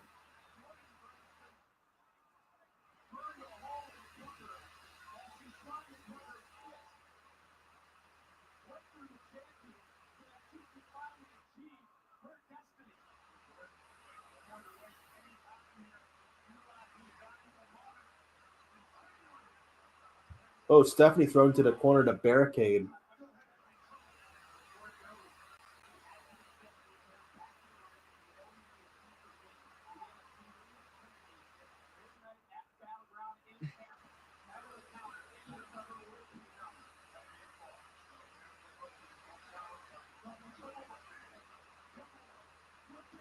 Yeah, the Sons of Texas versus the Hurt Syndicate for the AEW Tag Team titles. Predictable match. Who cares? Moving on. Yeah. Yeah. Jeffrey Reimer, he's playing with a utensil. I think it's Booker T, right? Jordan Grace knew what she was doing. Dumping Stephanie on by Booker T. Oh, yeah. Jordan Grace with a Boston Crab, but Stephanie back here just reached the bottom rope to force a break.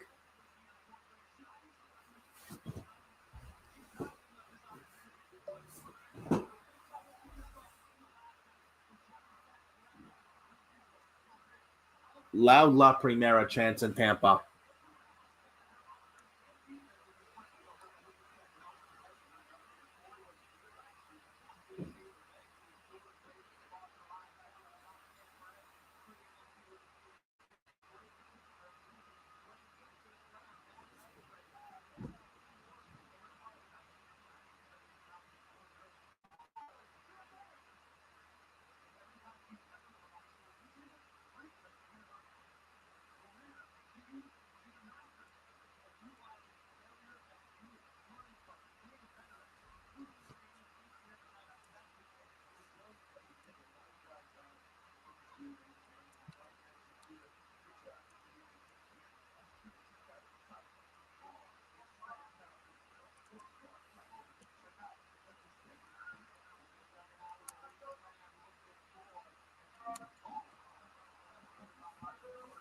And yes, Jeffrey Reimer, Hurt Syndicate and Sons of Texas could have been on Dynamite.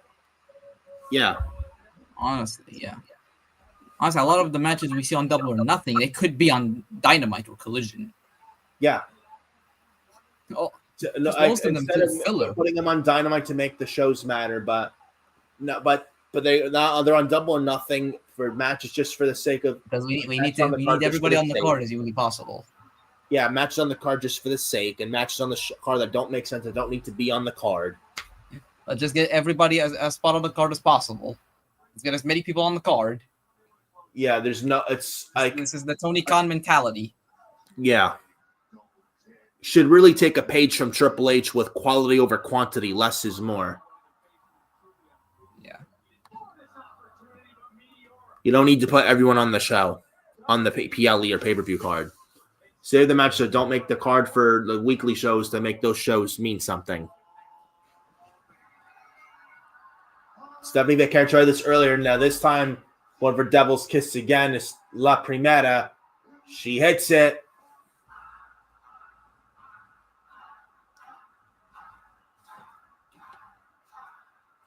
Yeah.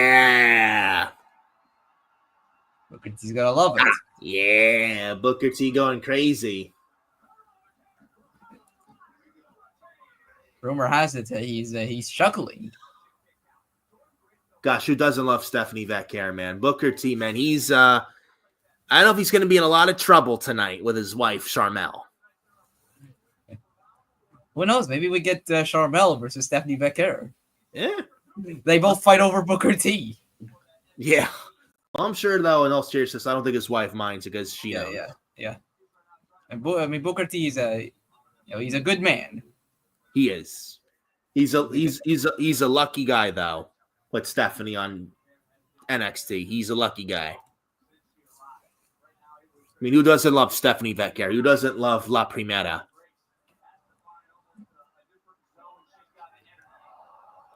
And Miles Bourne is one lucky guy as well to be dating Stephanie Becker as well.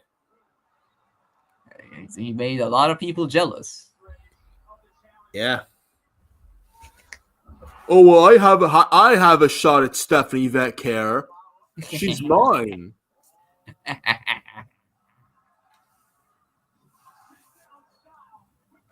Well, I do have a shot at Stephanie.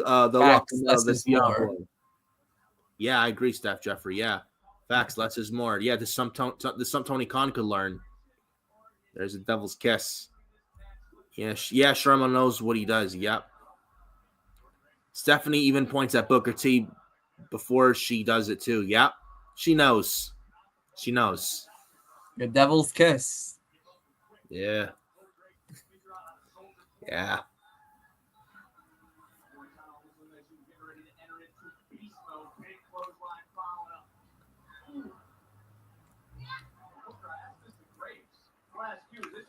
Guys in the chat, and Adam, I want to get your thoughts. I don't know who's better, Tony Storm or Stephanie Becker, or who's more attractive, Tony Storm or Stephanie Becker?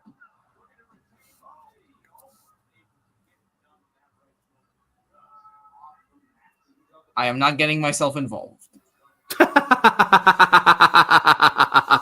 I'm sorry, I can't. I'm not gonna get involved. Okay, all right, I respect. I am a gentleman. Okay, I respect that. Okay, all right. I mean, no disrespect, but I'm not. I'm sorry, I can't do it. All right, fair enough. It's not for me. Okay, fair enough. I mean, they're both great. I respect your opinion. I mean, they're both great athletes. You know, two of the best in the business. They are Tony Storm and Stephanie Becker. Jeffrey Reimer says he says Stephanie.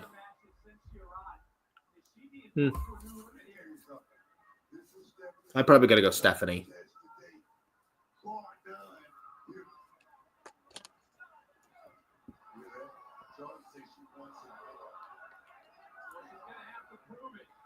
Jordan Grace. She's going for a superplex. Oh, delayed superplex. Oh, the roll through. And a jackhammer slam from Jordan Grace. Wow. Kick out from Stephanie Vecchiere. Jordan Grace superplex rolling over into a jackhammer. Very nice combo from Jordan Grace. I'm gonna be Jordan Grace does a better jackhammer than Bill Goldberg. She's the juggernaut. She is. Oh, Goldberg. I want to see Jordan Grace do a spear. She'd probably do it better than him. I mean, who knows? Maybe Jordan Grace, she's Goldberg's last match. Yeah. Let's see Jordan Grace do a jackhammer on Bill Goldberg. Yeah. Oh, Stephanie tried the SVB, that double underhook backbreaker, countered. Juggernaut slam, no. Countered, inside cradle, near fall. Oh. Uh-oh, Stephanie Vecchiere, what the hell? Oh, my. Trade attempts for a tombstone pile driver? What the hell is this? Counters. Oof. Counter after counter. Scroll up, no.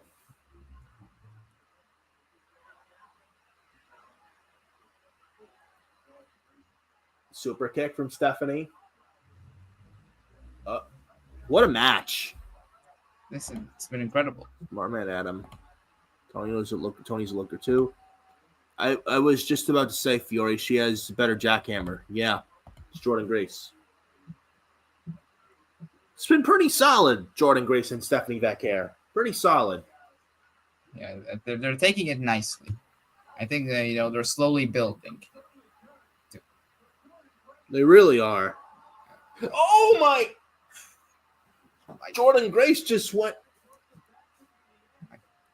Goodness. Jordan Grace crashed into the barricade. Holy shit.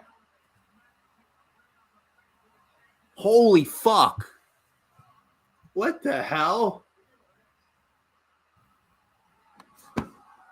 Jordan Grace had Stephanie on her shoulder. Stephanie rolled out, strode through Jordan right through the barricade, man. My God.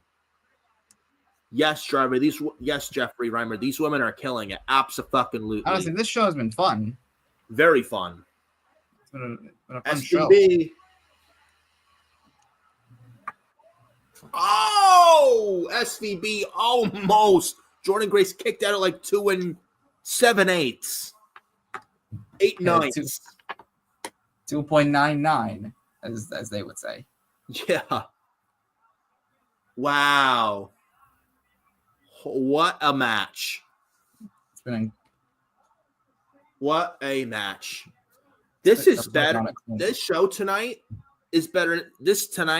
Battleground tonight, much better than Saturday night's main event last night. Facts. No commercials. This is what last night, what Saturday night's main event should have been. NBCU.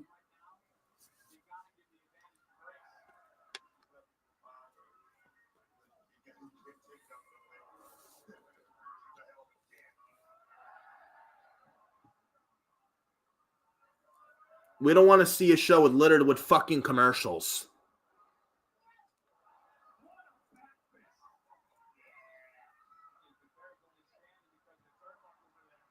Oh, roll through of Stephanie. Dragon screw from Stephanie. Ooh. Yeah, Jeffrey, much, much better.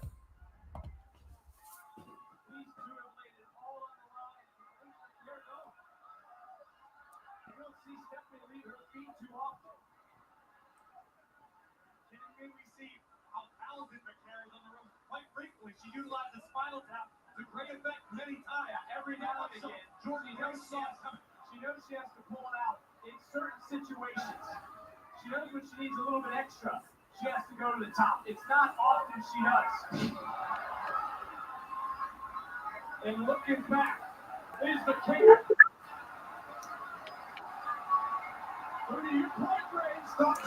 Viral tap. I think this is it. Wow. She actually retained. Stephanie, I got that wrong. Stephanie Vecchiere retains off the viral tap. Wow. I'm shocked. So is Jordan Grace getting called up to the main roster soon instead? Maybe. Wow. I'm very surprised that Jordan Grace did not win.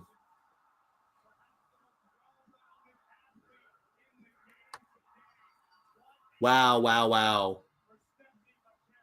But this was so good, though. And Jordan Grace looked good in defeat, too. If I can guess why they had Stephanie win, Stephanie's going to be a part of the Worlds Collide show with AAA. Probably. Maybe they wanted her as the champion heading in. What the hell is this?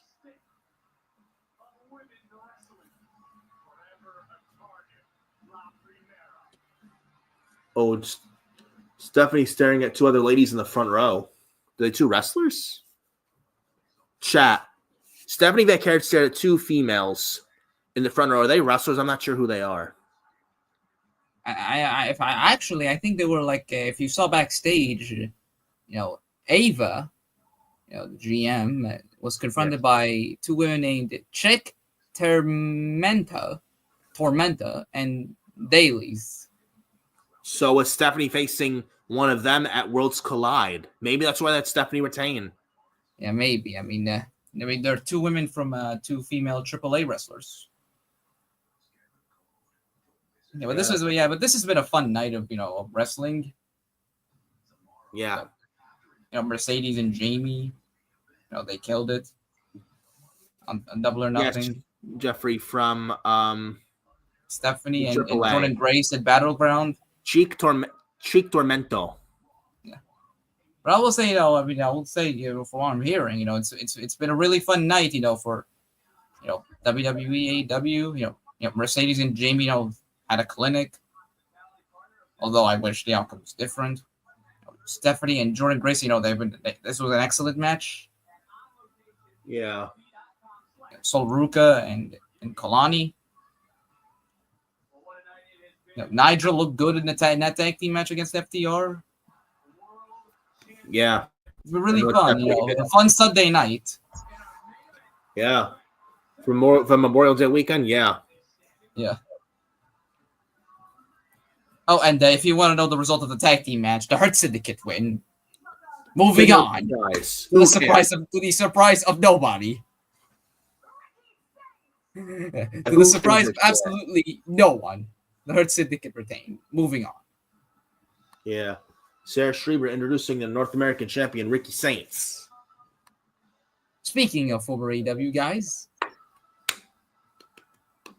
Yeah. Yes, Jeffrey Reimer, Ricky Saints.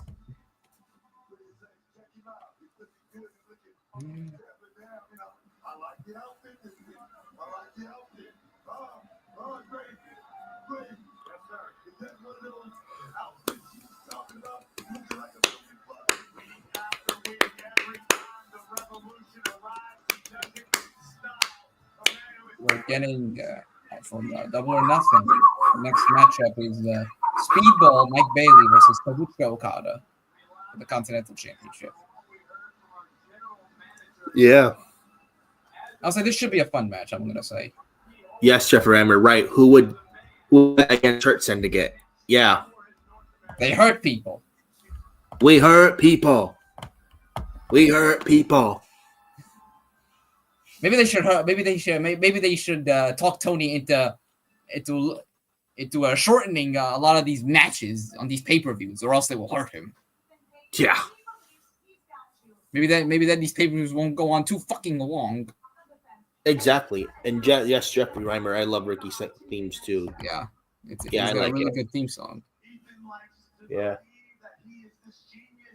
Ricky Saints talking about Ethan Page for his match against Ethan Page on Tuesday. You do not know why he is there.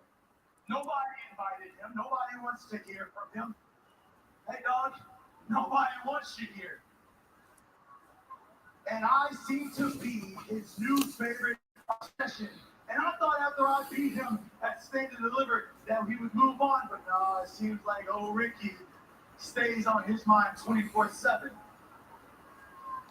So, The way that I see it is that I put this championship title on the line, not because I was rattled, Sarah, but because I knew that his greed wouldn't let an opportunity like this slip away. Point blank, I am tired of you, Ethan Page. That's it. So if that means that I gotta show up and start the show next Tuesday and defend the North American Championship and whip your ass, then hey baby, let's dance. Well, Ricky, I know you're laser focused on Ethan Page, but Ava also said the NXT North American title will be defended at Worlds Collide. Listen, I'm not shy. Unlike Ethan, if anybody wants a piece of Ricky, then you can come and get it. And if you don't mind, I want to hear it. I'm going to go ahead and take over this right quick. This right here means that I am an ambassador. This right here means that the revolution will always be televised. So at Worlds Collide, if that means I got to do it against the best that AAA has to offer, hell, if I got to go to Tijuana, What the hell? Ethan Page, sucker punched by Ricky Saints. Ricky Saints saw an attack coming from Ethan Page. Injustice. Yeah, Ethan Page started it. Come on now, this is injustice. Oh, it's security guard escorting Ethan Page out. Those security geeks. Oh, Ricky Saints taking out the security bums and Ethan Page. Security guards, you could depend on them to do one thing, be jobbers. Exactly. There's a reason why I call them the security bums. Anything will legitimately knock them down like flies. Yeah.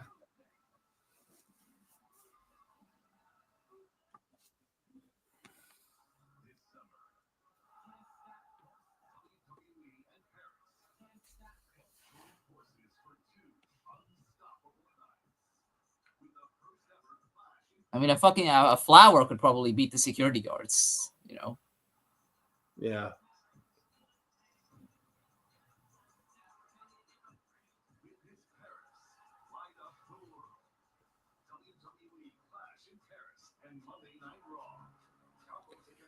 And they're just advertising Clash in Paris.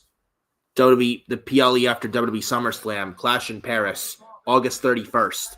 The next night, Raw on Netflix in Paris as well. September 1st, Raw. I think that's the Labor Day Raw. That's live from Paris as well. So we get an afternoon 3 p.m. Raw, I would assume.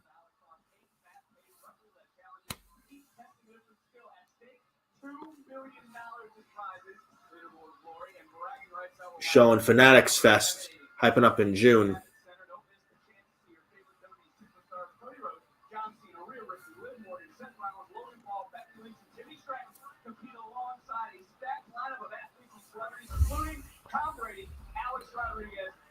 It's got to be in a steel cage. And I don't know. Maybe.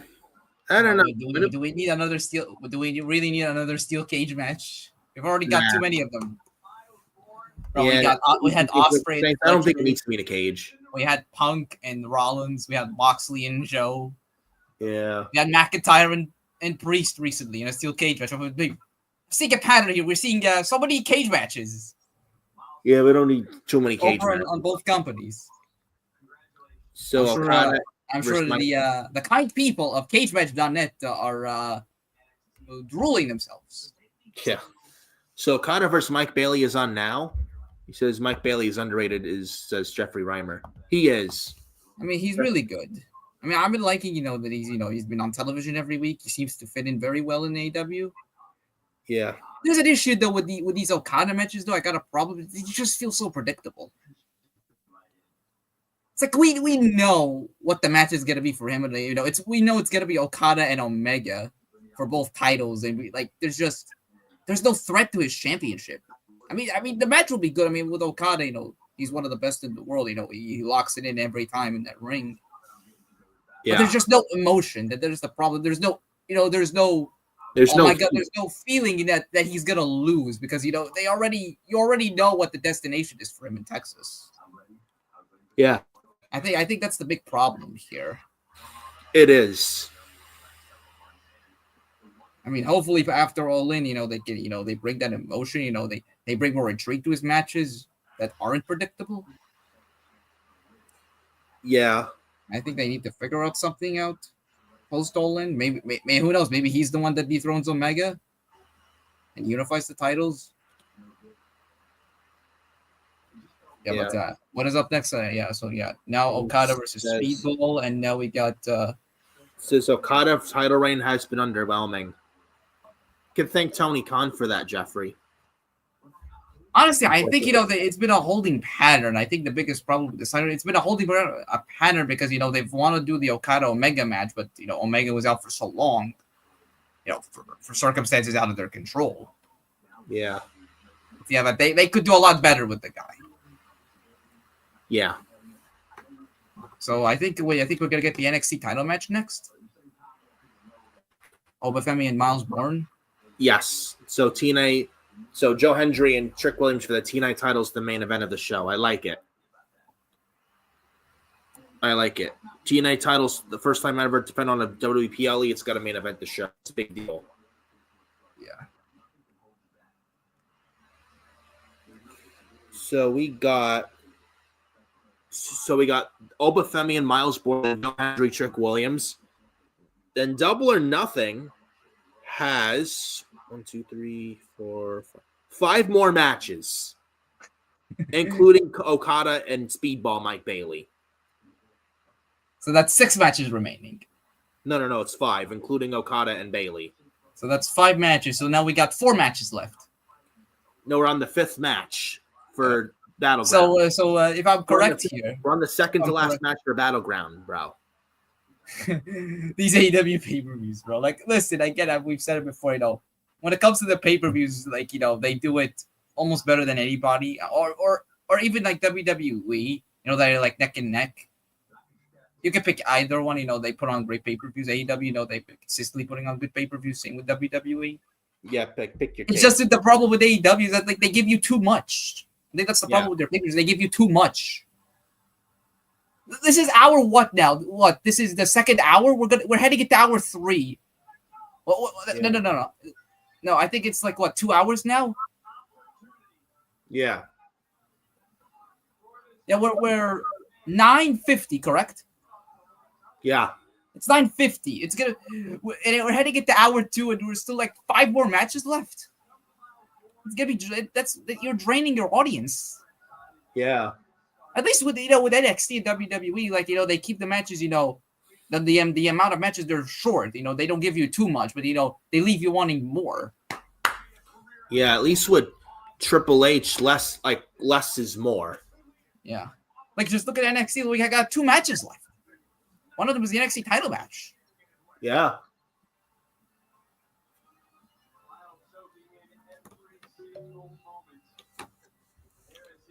And Jeffrey Rammer says, just say it's too much matches.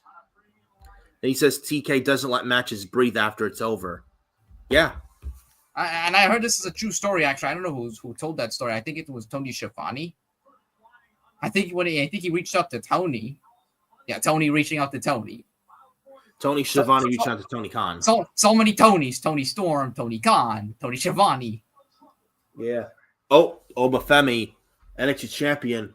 Woo! The Conqueror. Woo! The champion. Woo! The beast. Woo! The monster. Woo! The ruler. Woo! This should be a good match. This could be the breakout match for Miles Bourne. Yeah.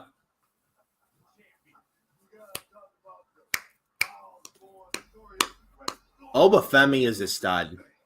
He's another guy that's going to be a big, big deal on the main roster as soon as he gets to that main roster. Mark my words, ladies and gentlemen. Obafemi is going to be a big star once he lands on Raw or SmackDown. There's the gorilla, Obafemi. He's built like a gorilla. Just imagine this match: a gorilla versus Obafemi. So imagine that match. Well, I think Gorilla would win, but Obafemi's No, like no. Obafemi, he will give it tough competition. he's like a You never doubt gorilla Oba. chiseled out of stone. This guy, Obafemi. Come on now. Don't doubt Oba.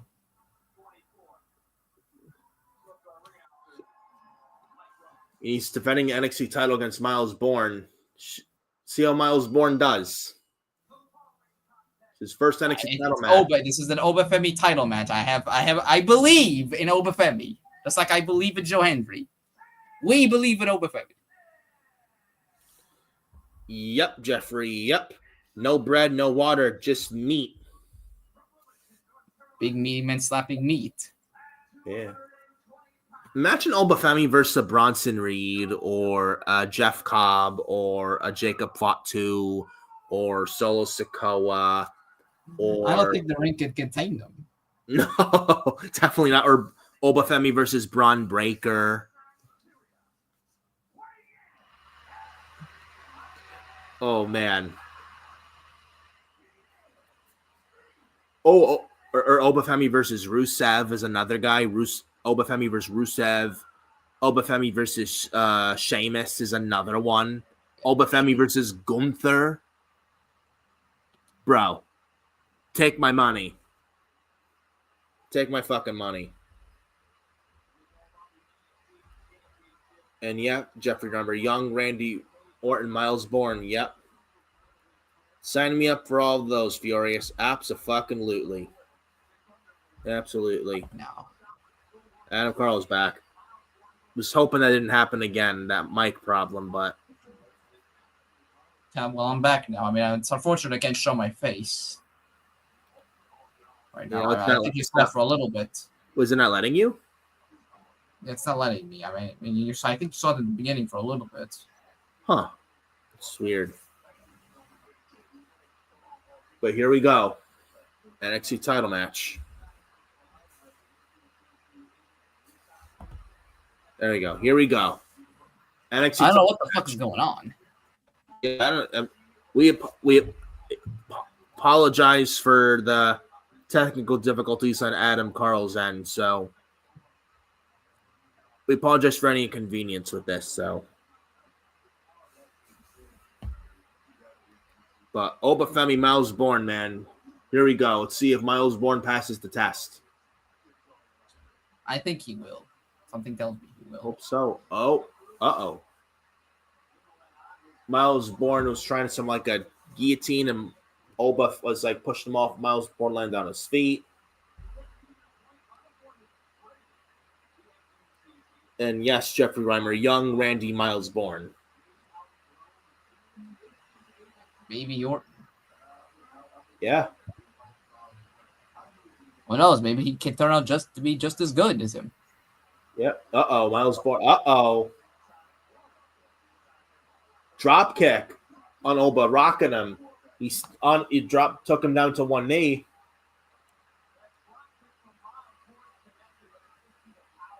Very nice drop kick in the mush to Obafemi. When I just angered Obafemi.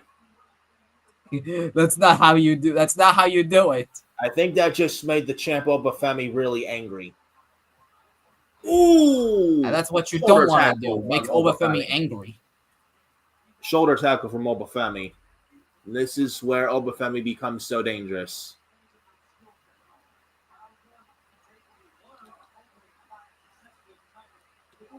Shoulder thrust in the corner.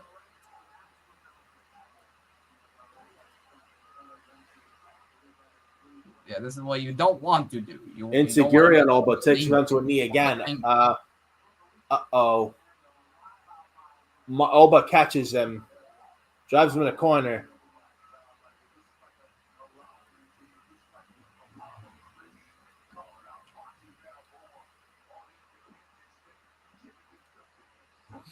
Booker T on commentary, just hearing him comparing with Rocky Balboa and Apollo Creed.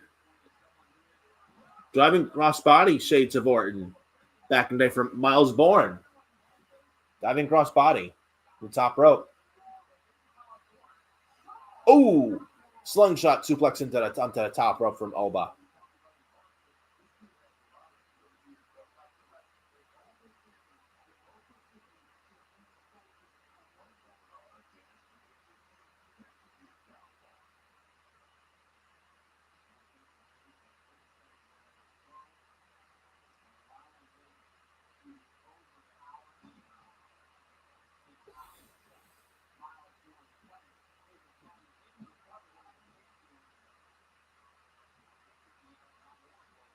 And Obafemi ground and pound.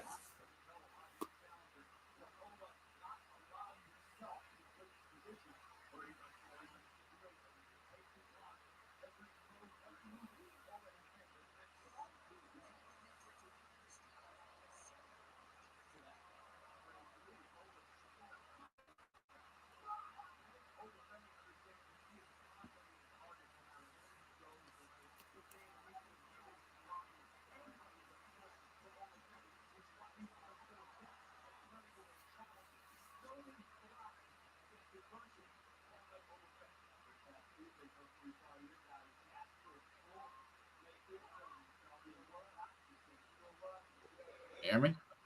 I can hear you. Yep. You good? Yeah, I'm good. Okay. Nothing wrong.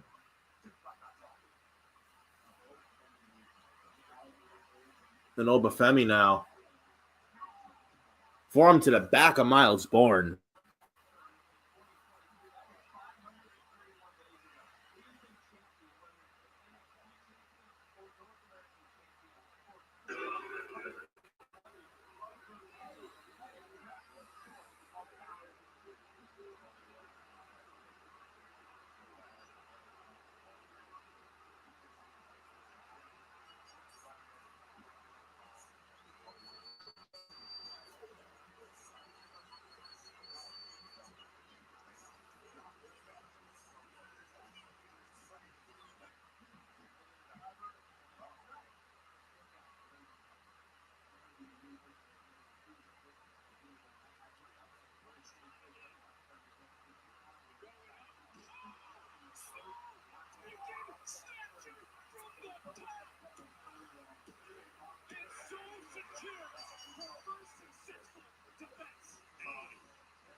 I think so about like having to deliver this news and say that Money in the Bank is now going to be in New Orleans and WrestleMania next year is not. After The Rock has this huge announcement in front of a SmackDown crowd before the nation's about WrestleMania coming to be in New Orleans in the first place. Like, this entire thing felt so easy.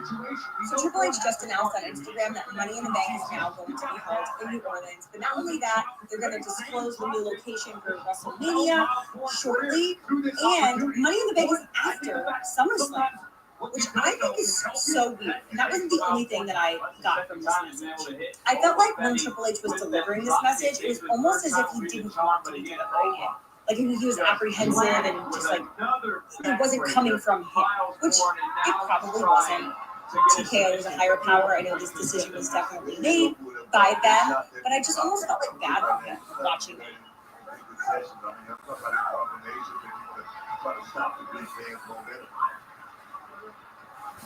Trying to rally Miles Bourne right now. Again, the unknown for Bourne. You can get all the hours in the gym. Oh, good time. When nothing trains you guys for taking a clothesline like that. Dude. Never get your head taken off like that. Then roll that stretcher up to the beautiful ambulance that the nearest. Settling in. This is exactly what Bourne wanted to do. Letting Ola make his match. This is what the rule does so well, so regularly. He weathers the early storm, and he makes it his match. They might have made a little bit of a mistake there. Now Bourne trying to capitalize. He's going to have to do a little bit more than what he's doing in this moment, but it's been effective. Trying to hold out, trying to squeeze, trying to wear down the much larger Ola. Who's trying to desperately create a little bit of separation, but closing that space again is a challenge. Right. Miles Bourne, the sleep roll applied. Looks like Ola still has his chin underneath the forearm of Miles Bourne. So Miles is able to keep in full effect. Submission. This is still an Ivan Krog body from Miles Bourne on Oba. Yeah. here, and I wonder though, is this where someone like Charlie MC or Savion Heights or Winston Fair would be helpful if they were out there to help?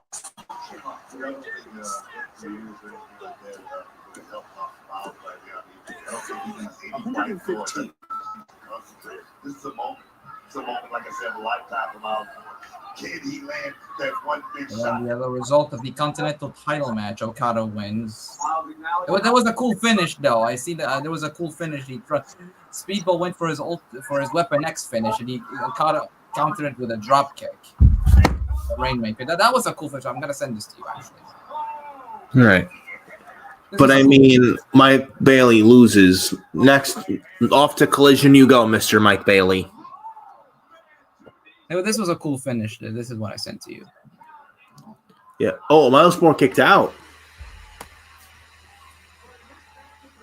Up next, it's Mina and Tony for the women's title. Yeah.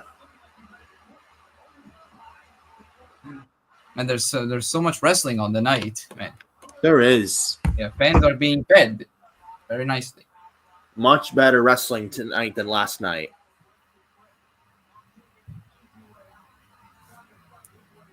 That's what we should have got last night with Saturday night's main event. Yeah, Miles and Ova. Let's not take anything away from them here. And Miles Bourne is And Obafemi, he's schooling him. yeah. Slow, methodical base of Obafemi. Uh-oh, back suplex, Miles Bourne lands on his feet. Oh, Obafemi, shoulder first in a ring post.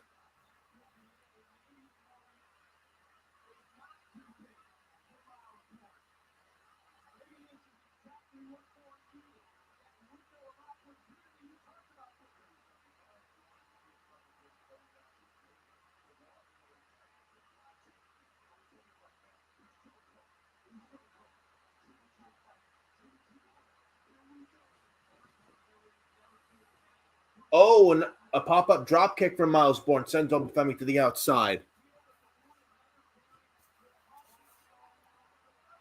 Oh, Tope dive from Miles Bourne. My goodness. Holy shit. He went high in the air, over the top to a Tope taking out Obafemi. And Miles Bourne, top rope. Diving clothesline. This could be it. 1, 2. Oh, kick out. Almost got him.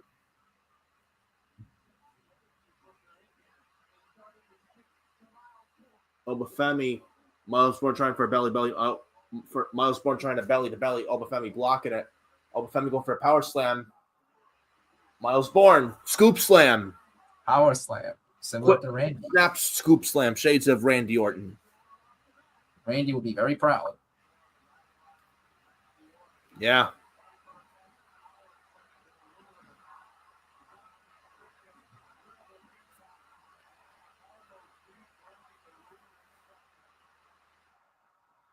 Obafemi's got him by the throat. Miles Bourne went for standing moonsault, missed. Obafemi got Miles Bourne on his shoulders. Full military press. They should kick. No, double foot stomp from Miles Bourne. This time standing moonsault from Miles Bourne. Oh, Obafemi caught him by the throat. Uh-oh. Choke slam. Obafemi with a choke slam on Miles Bourne. Kick out. Miles Bourne gets the left shoulder up. This is Miles Bourne. He's doing good. He is. He's doing a standing moonsault, a tope. He's diving crossbodies from top rope. Body. Yeah. Nice drop kicks. He's doing well. He's doing pretty well so far.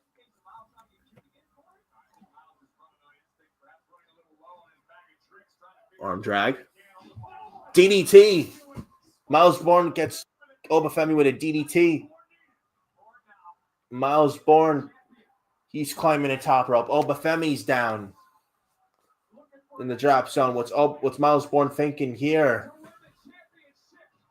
Oh, rolls through. Obafemi gets out of the way. Fall from grace. No. Counter. Hurricane pin combo. Oh, almost got Obafemi. Forearm from Obafemi. Rocking Miles Bourne.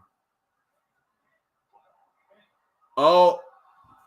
Miles Bourne catches Obafemi. German suplex on Obafemi.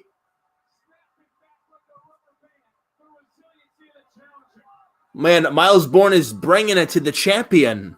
It's putting up a fight. Honestly, this is the match that made me. Now here's the thing: did Obafemi take Miles Bourne too late? Oh, frog splash from Miles Bourne, top rope, kick out from Oba. Man, Obafemi must have took Miles Bourne a little too lightly because Miles Bourne is fucking bringing it tonight.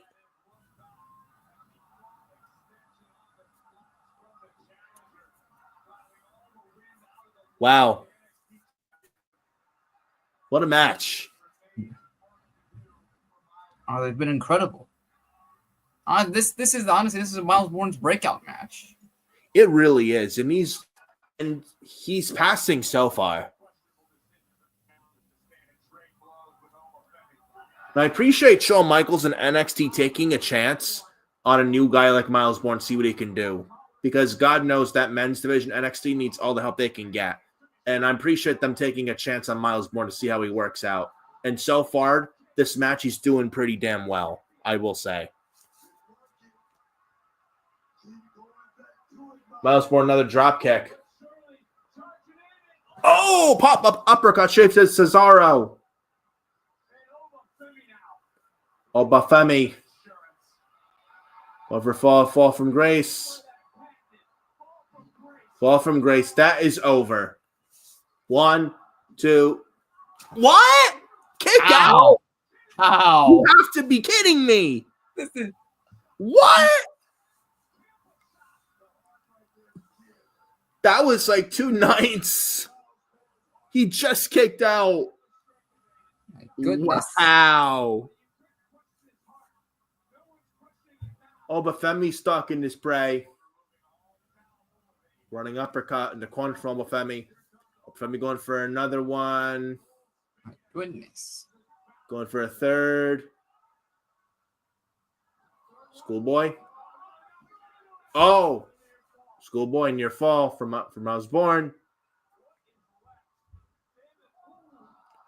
Clothesline to Miles Bourne, turn him inside out. What a match. What a match. Honestly. Shout out Miles Bourne. I mean, Obafemi, he delivers as always. Man, Miles Bourne, but man. Shout out Miles Bourne. He's bringing it tonight. He brought his A game. Another toss from Obafemi. Fall from grace again. This time it's over. This is over. Again. 2 fall from graces. It's over. What a match. Miles Bourne looked good, and Miles Bourne passed the test with flying colors. What a performance for Miles Bourne tonight. This was incredible. If they want to push Miles Bourne as a singles guy, he did well tonight. If you want to do that, man, I don't see why not. He did pretty damn well tonight in the match with Obafemi. I don't know about breaking him away from the no quarter catch group, but Miles Bourne did so good tonight. And NXT needs all the help they can get. NXT singles men's department in NXT. Honestly, that's what the match really needs. Honestly, that's what the men's division really needs now in NXT, because Obafemi's eventually going to get called up. I think the same thing for Trick Williams. This was good. Oh, and Obafemi gave a nod to Miles Bourne. Uh-oh. Obafemi giving the nod to Miles Bourne, putting him over. Seal of approval. Yes. Miles Bourne is going to be something in this company.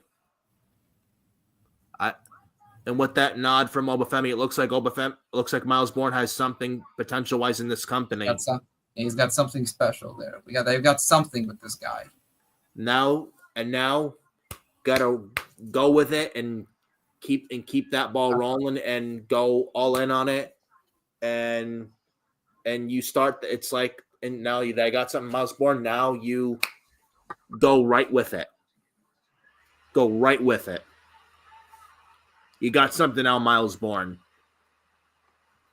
The no quarter catch crew. I know he's with no quarter catch crew. Maybe I don't know if they take him away from no quarter catch crew. If they turn on him. Maybe they could do a story with Miles Bourne and no quarter catch crew. I mean, they got Tavion Heights and Charlie Dempsey. They take away Miles Bourne. They could probably do something with a story with that.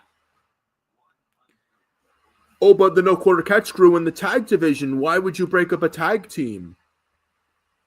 Just break up Miles Bourne away from them. Well, Honestly, he could be the top singles guy of that group. But you need tag teams. You're breaking up a tag team, though, if you take Miles Bourne away from no quarter catch crew. But they can literally still be together.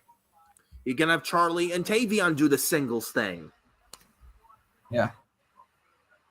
Or if you don't break up the no quarter catch crew, Miles Bourne could be the singles guy. Charlie and Tavion could do the singles thing. They could do a Freebird rule or any combination.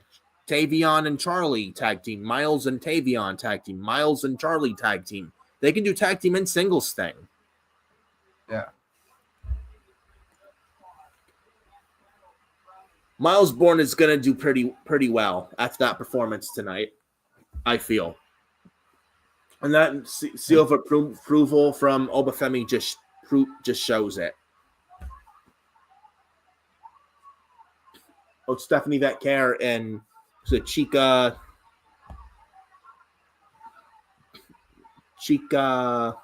Tormento. Tormento and Vetcare, man. Oh no! Yeah, gotta retain. Yes. Oh, Fatal Influence. JC Jane with Fallon Henley. Oh God, JC Jane. Fatal Influence. I've watched NXT the past couple of weeks. Jasmine Nix has not been with Fallon and JC at all. Is she injured? I have no idea.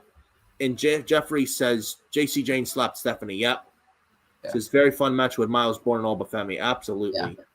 Miles Bourne, yeah, he's a future star. This was the most important match of his fucking career, and he passed the test with flying colors. This is the kind of match that he needs. This is the standard that Obafemi has set in his matches. You got to bring in your A game when it comes to facing Obafemi. You got to bring your A game against him, and Miles Bourne did just that.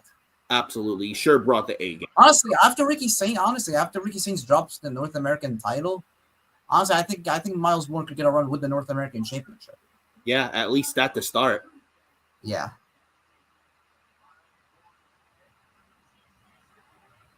Tavion Heights versus Mike Santana this Tuesday, NXT. They're showing the line for NXT this Tuesday. Tavion Heights versus Mike Santana this Tuesday, as well as Tatum Paxley versus Jada Parker, the in-ring debut of Jasper Troy, who won Season 1 of LFG, who took out Obafemi last Tuesday in NXT. And then we got Ricky Saints and Ethan Page for the North American title Tuesday. Tuesday looked like a decent show. Yeah.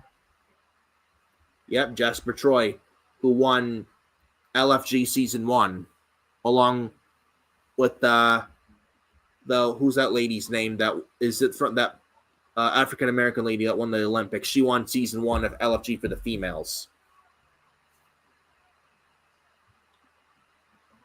Yeah.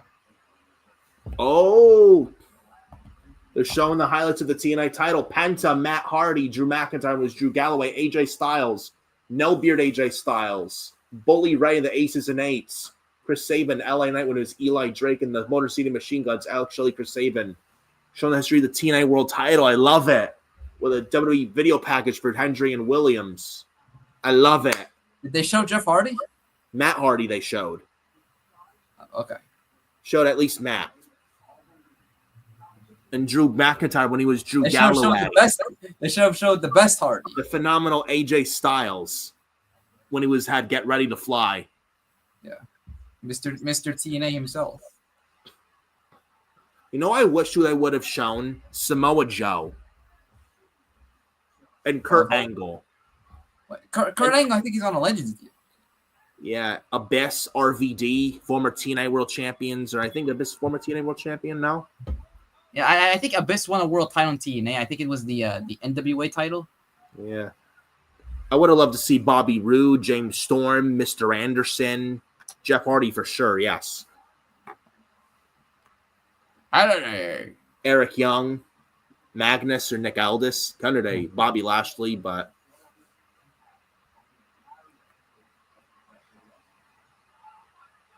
Eddie Edwards.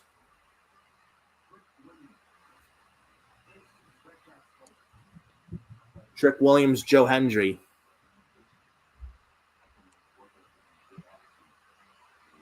Yeah.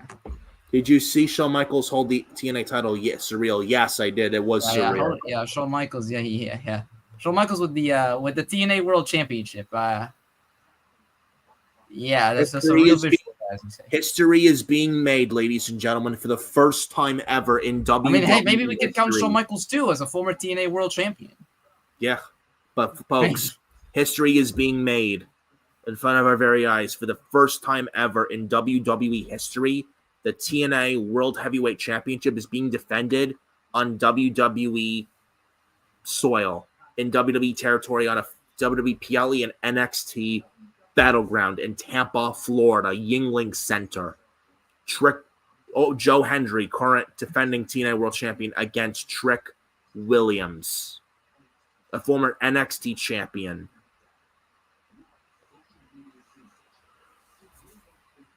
History is being made, folks. Samoa Joe, AJ Styles history, that TNA title, Bully Ray with Aces and Eights in 2013, Jeff Hardy. Kurt Angle. Kurt Angle with the Main Event Mafia. Sting, yep, Sting for definitely Christian. Person Cage, yeah. Our Father. Yes, Eric Young, EY, Bobby Roode, James Storm, the Cowboy, Kurt Angle, the Monster Abyss, Mick Foley, Rob Van Dam.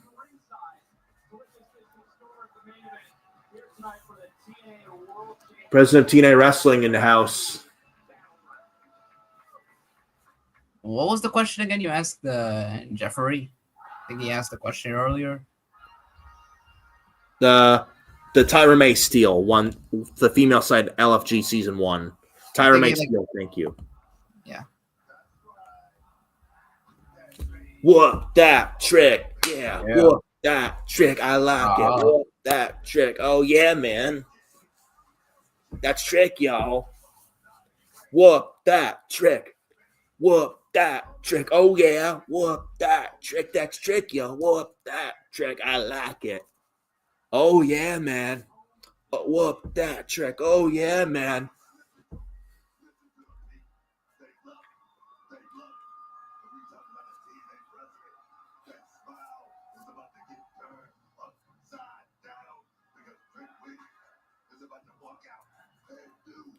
Honestly, I think Trick Williams winning the title here, the TNA title, is the best thing because you could learn a lot in TNA with, like, he's NXT wrestler, right? But he could go spend some time in TNA and learn.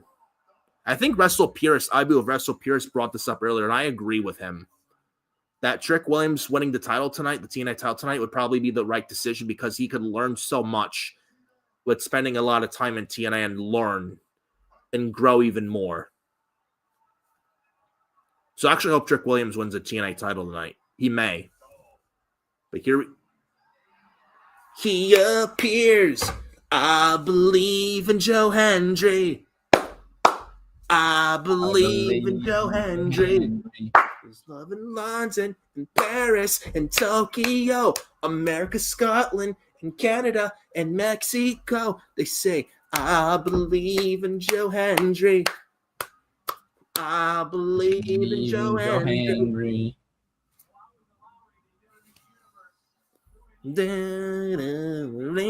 Say his name and he appears. Joe Hendry, TNA World Champion on BattleGround. Wave your hands from side to side and say, I believe in Joe Hendry. Joe Hendry is so prestigious. Wave your hands from side to side and say, I believe in Joe Hendry. Joe Hendry is so prestigious.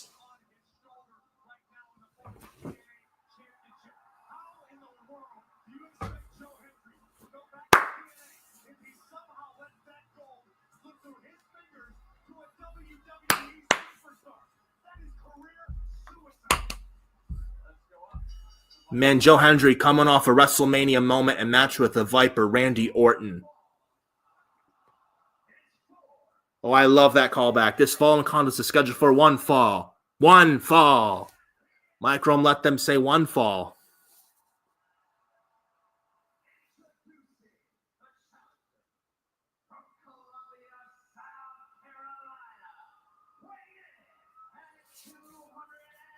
Yeah.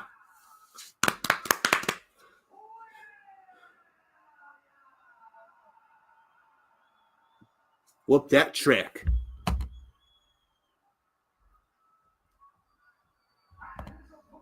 Jeffrey Reimer sucks. TNA got rid of Gail Kim and Scott D'Amore, though. Yeah. Yeah, it was really shitty. It is.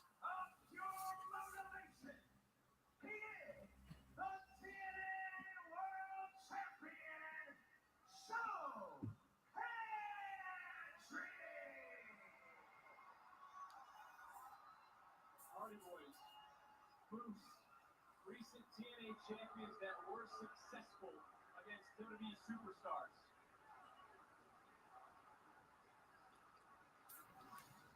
But piggybacking off of what you just said, Griggs, take away the individuals for a moment.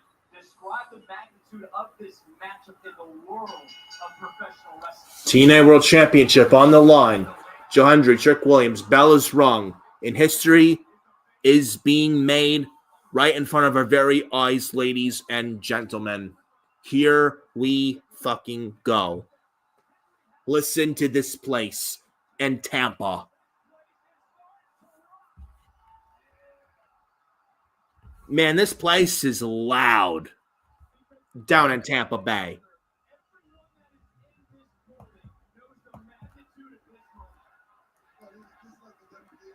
Here we go. Oh. TNA chants. TNA, TNA, TNA, TNA. What a moment. This is a real moment. History's being made, my friend. History's being made.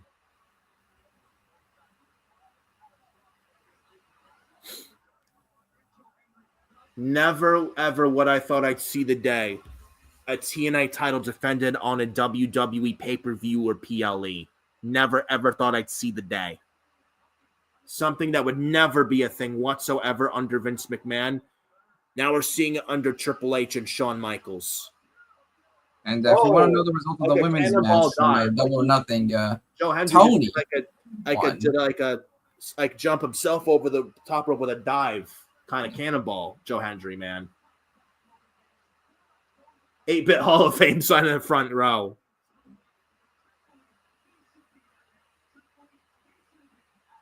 You were saying, bro? Well, if you want to know the result of the women's match from Double or Nothing, Tony retained over Mina. Did we get Mariah May? Nope. No Mariah May. Well, post-match, Tony and Mina shared a kiss in the middle of the ring. Yes, that happened. But no Mariah May? No. But Pride Month came early, ladies and gentlemen. Happy Pride Month. Yeah. Yeah. For those who celebrate Pride Month, the Pride Month came early tonight, folks. For yeah. you guys. Happy Pride Month. Yeah. The LGBTQ community out there. Yeah. Yeah. Love is love. We send our love for all of you. But no Mariah May. It looks like she's WWE bound. Yeah. Yeah. Well, for our LGBTQ watchers here and followers, we send you all the love and support. Never feel alone. Yeah. Yeah. I just want to say those in the LGBTQ community saying that, like, you know, you like we don't exist. Let me tell you something. I'm from the bottom of my heart to all of you guys, you do exist. I just want to throw that out there. So anyone who's LGBTQ community is listening to this, I just want to throw that out there, and I hope you're listening and watching. I just want to tell you that you definitely do exist. Yeah, you do. That matter. you do matter. I know you're worried, but listen, I'm telling you, you'll be just fine, and you do absolutely 1,000% exist. Do not let anyone tell you otherwise. So I'm just throwing that right out there. Yeah, we welcome everybody to our home. Absolutely. No one banned. We welcome everyone to our home, whether it's different people of color, different people, religion, or gender, or something like that. I know there's two. We welcome you. I know it's two genders, male and female, but I mean, listen, you absolutely matter. You to our home. Yeah, we welcome you to our home with open arms. Yes, absolutely. Love is love, folks. Yep. And he says, Jeffrey Reimer as well, this is how a partnership works, Tony Khan. Yeah, exactly. Don't be surprised that WWE eventually and inevitably announced the partnership with New Japan. Don't be shocked when that happens. It's going to happen. I mean, they're working now with TNA and AAA. It's inevitably WWE working with New Japan. And when that announcement comes, that's going to be big. Man, that's going to be a big deal. Imagine if that happens, Naito against someone from NXT or the main roster.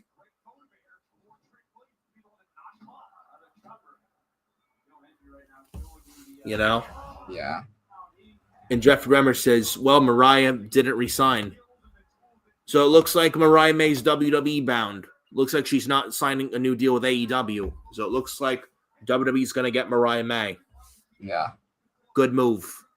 I think that's the right move. Honestly, what was she going to do in AEW if she re-signed there? What was she going to do? I genuinely ask, what was Mariah May going to do if she signed a new deal with Tony Khan? Oh, but there's the TBS title picture. She hasn't won the TBS title yet. No, absolutely not. You do realize Mercedes Moné never loses. So Mariah May would get fed to Mercedes Moné. So what's even the fucking point of that at that point? Mariah May's been a world champion in AEW for the women's division, won the Owen Cup, feud with Toni Storm, great feud with Toni Storm. Her title reign for the women's world title was not good, and you can thank Tony Khan's shitty booking and creative for that. But Mariah May's pretty much done everything there is to do in AEW. What else was she going to do? Not a single thing. So if Mariah May is WWE bound then, I think that is honestly the right career move. If I'm being brutally honest with all of you guys.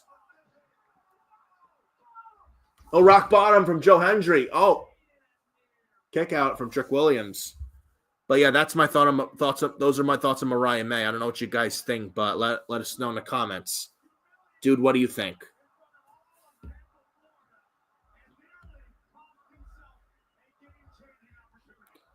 And Trick Williams did the spin Rooney. He did. Almost shades of SummerSlam 2001 with Booker T and The Rock at SummerSlam in 01 for the WCW World title. Yeah. But Adam Carl, your thoughts with the Mariah May situation? Do you think? Honestly, I've been on this since March. I think we discussed it since since Revolution.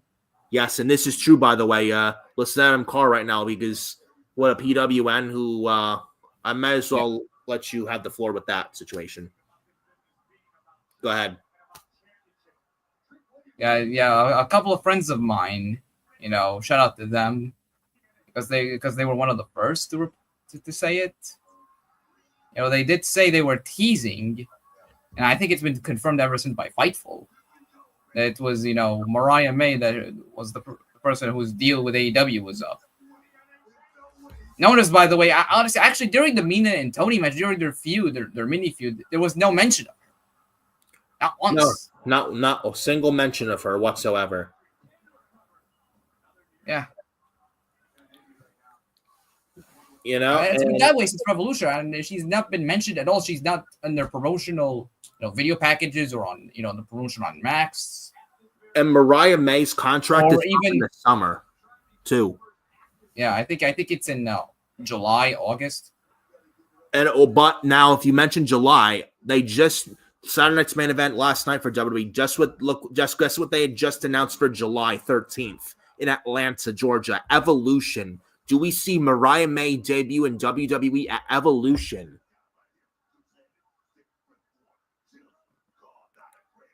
I don't know. It's possible. Yeah.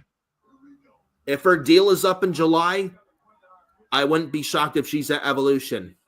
If she debuts there, makes her WWE debut and jump ship to WWE from AEW there on July the 13th in Atlanta.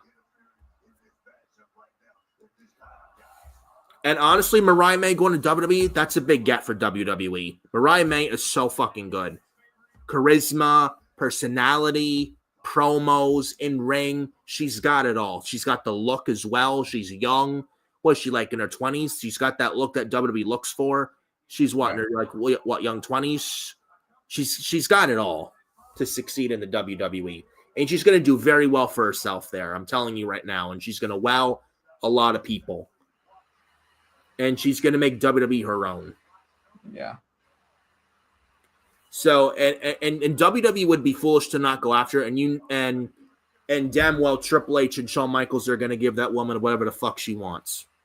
They'll give her the schedule she wants to give her. And up next, it's Anarchy in the Arena match. Who gives a flying fuck? Moving on. Brilliant. You would say. Brilliant. Moving on. Moving on. The Death Riders and the EVPs against Swerve Strickland, the Ops, and Kenny Omega. Kenny Omega, Swerve, and the Ops. Isn't that amazing, bro? Is there remotely anybody who genuinely gives a shit about Anarchy in Arena, especially with the combatants in that fucking match? Seriously, is there genuinely anybody who could really sit there and give a flying fuck about Anarchy in Arena with the Death Riders in it? Who? I'll give you a good number. Big ol' whopping 0. And it's 10:36 where I'm at. We have, let's see, we're in the last match for BattleGround. And Double or Nothing, here we go. Double or Nothing. 2.5 hours, mind you. 3 more matches, including Anarchy in the Arena. And BattleGround's almost over. Anarchy in the Arena, I guarantee it's gonna go till midnight. It's gonna be It's gonna be 9. We're already what, 10? 10:36, almost 10:40. 10:36. It's gonna be 11 by the time the match is over. Yeah, and then we got the Paragon versus the Don Callis family in trios match, and then Hangman Page and Will Ospreay in the men's Owen Cup finals. And the Paragon, if you're wondering, that's Adam Cole, Kyle O'Reilly, and Roderick Strong. It's the Undisputed Era.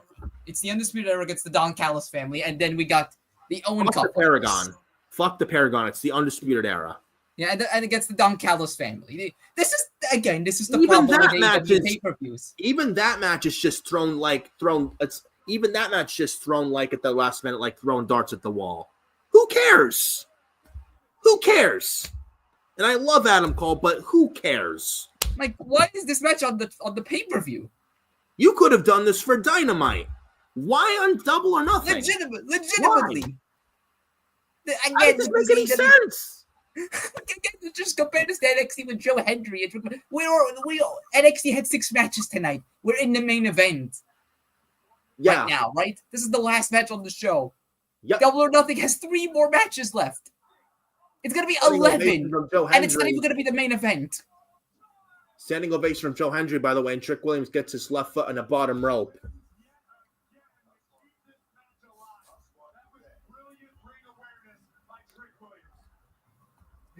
And I want to bring up Jeffrey Reimer's comments here in the chat.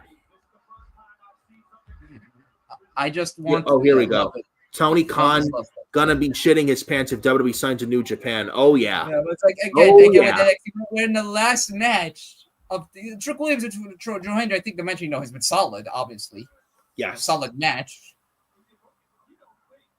But It's here like we it's only go. need 6 matches. We're in the last match. Double or Nothing has like 3 matches left. Yeah, and look at this. Two of Exactly, them are Mariah like May. 30 minutes. What And are then we Jeffrey- doing? What Yeah. are we doing? Tony Khan, what are we doing? Tony, Jeffrey do Reimer better. even says, Jeffrey Reimer even says exactly, Mariah May, I have no idea what she would have done, especially if she was just high on the AEW title picture.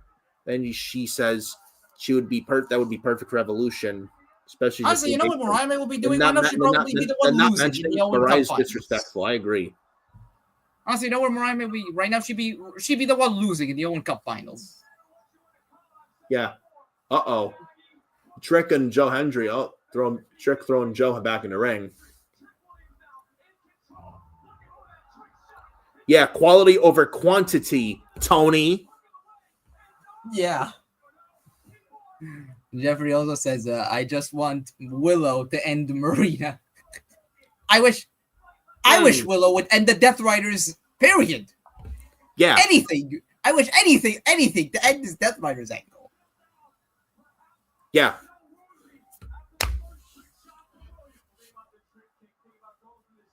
The wrestling over Double or Nothing may be good, but my God, they don't need to add 10 matches on the fucking pay-per-view card. Honestly, they some don't. of them could have been on fucking Dynamite and Collision.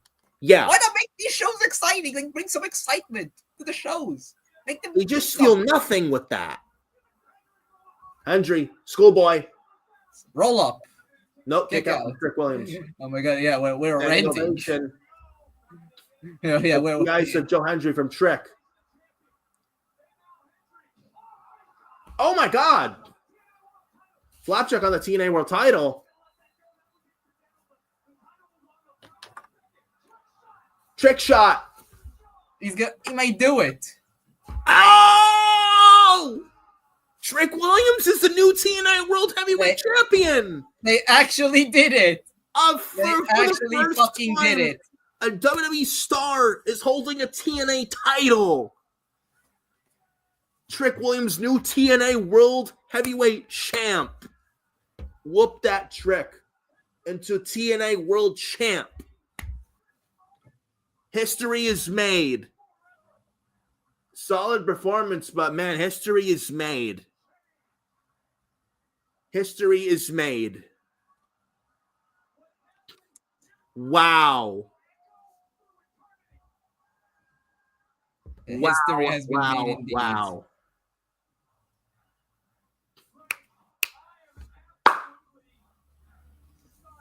I'm shocked. They actually did it. I didn't think they would do it. They did it.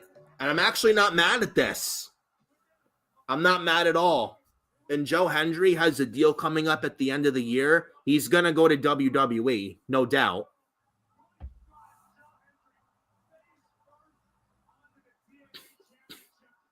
And Trick Williams, as TNA champ, spending a lot of time in TNA, could learn so much and improve in ring, everything so much by learning from a lot of the veterans down in TNA. And Trick Williams could legit be a sponge and learn so much from guys like Mike Santana, Nick Nemeth, Jeff Hardy, Mustafa Ali, Moose, etc., etc. He could learn so much from all those guys and get better.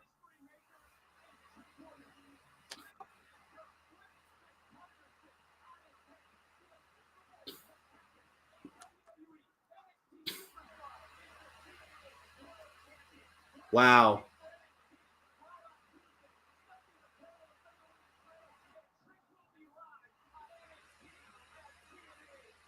So Stephanie That Cares also defending the title at Tuesday. But Trick Williams, congratulations to Trick Williams, a new TNA World Champion. Folks, history has just been made. A WWE star, an NXT wrestler, Trick Williams, has just become the new TNA champion. Never thought I'd see the day. We just witnessed history, man. Like the landscape of TNA and with WWE and NXT and WWE has changed. It has changed. I can't believe this.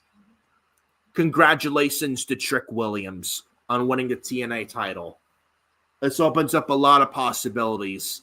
And Mitch was actually open. Trick Williams won, and he called it. And Trick Williams is the new TNA champ. Congratulations once again to Trick Williams. And what a battleground tonight. NXT Battleground was very good. Yeah, that was a really good show. Very good wrestling show. A lot of stuff forwarding. We got a lot to look forward to with NXT this Tuesday. Looking like a decent show Miles this Bourne, Tuesday. he is. Miles Bourne he's killed it shown tonight. out. So Ruka Kalani Jordan stole the damn show. Stephanie and Jordan was good. Even the 6-man tag with the Culling and Hank and Tank and Josh Briggs was even decent. Even that was decent. Yeah. You know what I mean? They had Stax and Tony D had some story in there. There's some storyline progression in that. And then Trick Williams, Joe Hendry, man. Solid match, and congratulations to Trick Williams, man. Joe Hendry has a TNA deal coming up at the end of this year. Don't be surprised with Joe Hendry jumping to WWE. Don't be shocked with that at all. Trick Williams and as a TNA World Champ it's something different, something interesting, something fresh. So there's a lot of possibilities. You can have fun with this. Yeah. I like this move a lot.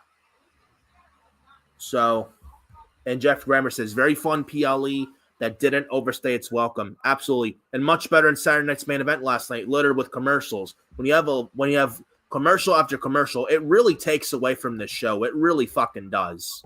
Honestly. You know, tonight, Battleground was very, very good. I have to be honest. And Double or Nothing's still going on right now, but Battleground was good. The rest of Double or Nothing, good luck. Is all I'm gonna say. Good luck for the rest of Double or Nothing, Tony Khan. It is because actually. Battleground We was may good. actually continue. Actually, if you want to, I don't know. we can actually continue. Actually, this is right now 10:45 p.m. Well, I don't know. We'll probably watch the rest of the show by ourselves, but I don't really care really with AEW, anything AEW. They're just that fucking ice cold. I really am struggling to care about AEW, man, and I'm being honest with all you guys. So I don't know. It's gonna be 11 already, and it's still gonna be the co-main event. Yeah. But guys, we appreciate you showing up here. What a show tonight. Hot crowd in Tampa. Damn good fucking NXT PLE. Damn good show. And guys, we got Monday Night Raw tomorrow. We got the post show, me and Pyro tomorrow. Raw tomorrow, we got 2 Money in the Bank qualifying matches. Dragon Lee, Penta, and Chad Gable. We got Seth Rollins, Finn Balor in there as well. We got, let me see. Hold on. Look up the card lineup. So Monday Night Raw tomorrow night, Yuengling Center in Tampa, Florida. We got 2 Money in the Bank qualifying matches. So this is the card for tomorrow's Raw. We got the War Raiders, the Creed Brothers, and New Day for the triple threat for the World Tag Team titles. Rusev versus Akira Tozawa. Finn Balor, Sami Zayn, Seth Rollins, Money in the Bank qualifier. Dragon Lee, Chad Gable, and Penta, Money in the Bank qualifier. Looking forward to the 2 Money in the Bank qualifiers tomorrow. So I'm hoping, and Raw this past Monday was not that good.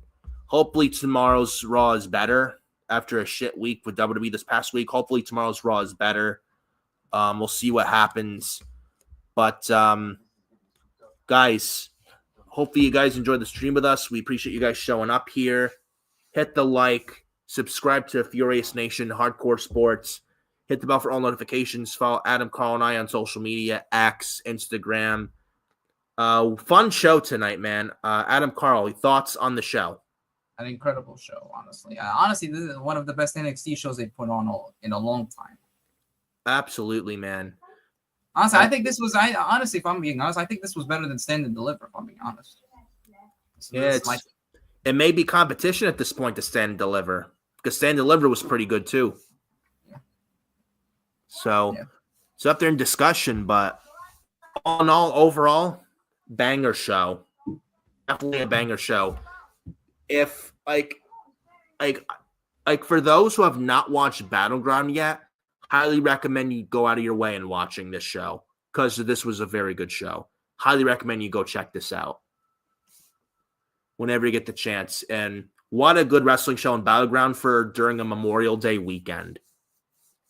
So definitely a very, I get the definitely a thumbs up approval for me with the show tonight. And definitely some storyline progression going forward with NXT, going into Tuesday, then to Worlds Collide. So a lot of stuff happened tonight, and it did its job tonight. So overall, great, a thumbs up show tonight for Battleground, for NXT Battleground. Folks, we appreciate you joining us. I will see you tomorrow with Pyro for the Raw post-show, Raw Chaos post-show coverage for the Raw post-show. Hopefully tomorrow is a better show than last week, after last week's nothing show, and this past week being a shitty week for WWE. Hopefully tomorrow is better, especially the two Money in the Bank qualifiers tomorrow, with Seth Rollins, Sami Zayn, and Finn Balor, and Dragon Lee, Penta, and Chad Gable. We'll see what happens, but appreciate you showing up here, and hope you guys have a good rest of your Sunday, and have a good rest of your Memorial Day weekend, and have a good Memorial Day tomorrow. We appreciate you, as always, in here, and thank you so much for joining us, and we will see you next time here in the channel.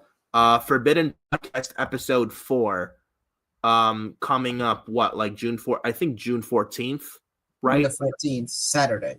Yes, for episode 4 of the Forbidden Podcast, June 14th, Saturday, 1 p.m. Mark the date. So that's coming. So you're not going to want to miss that. That's going to be another banger show like NXT Battleground. Talk to you guys later. And appreciate you once again for joining us. We will talk to you later. Peace.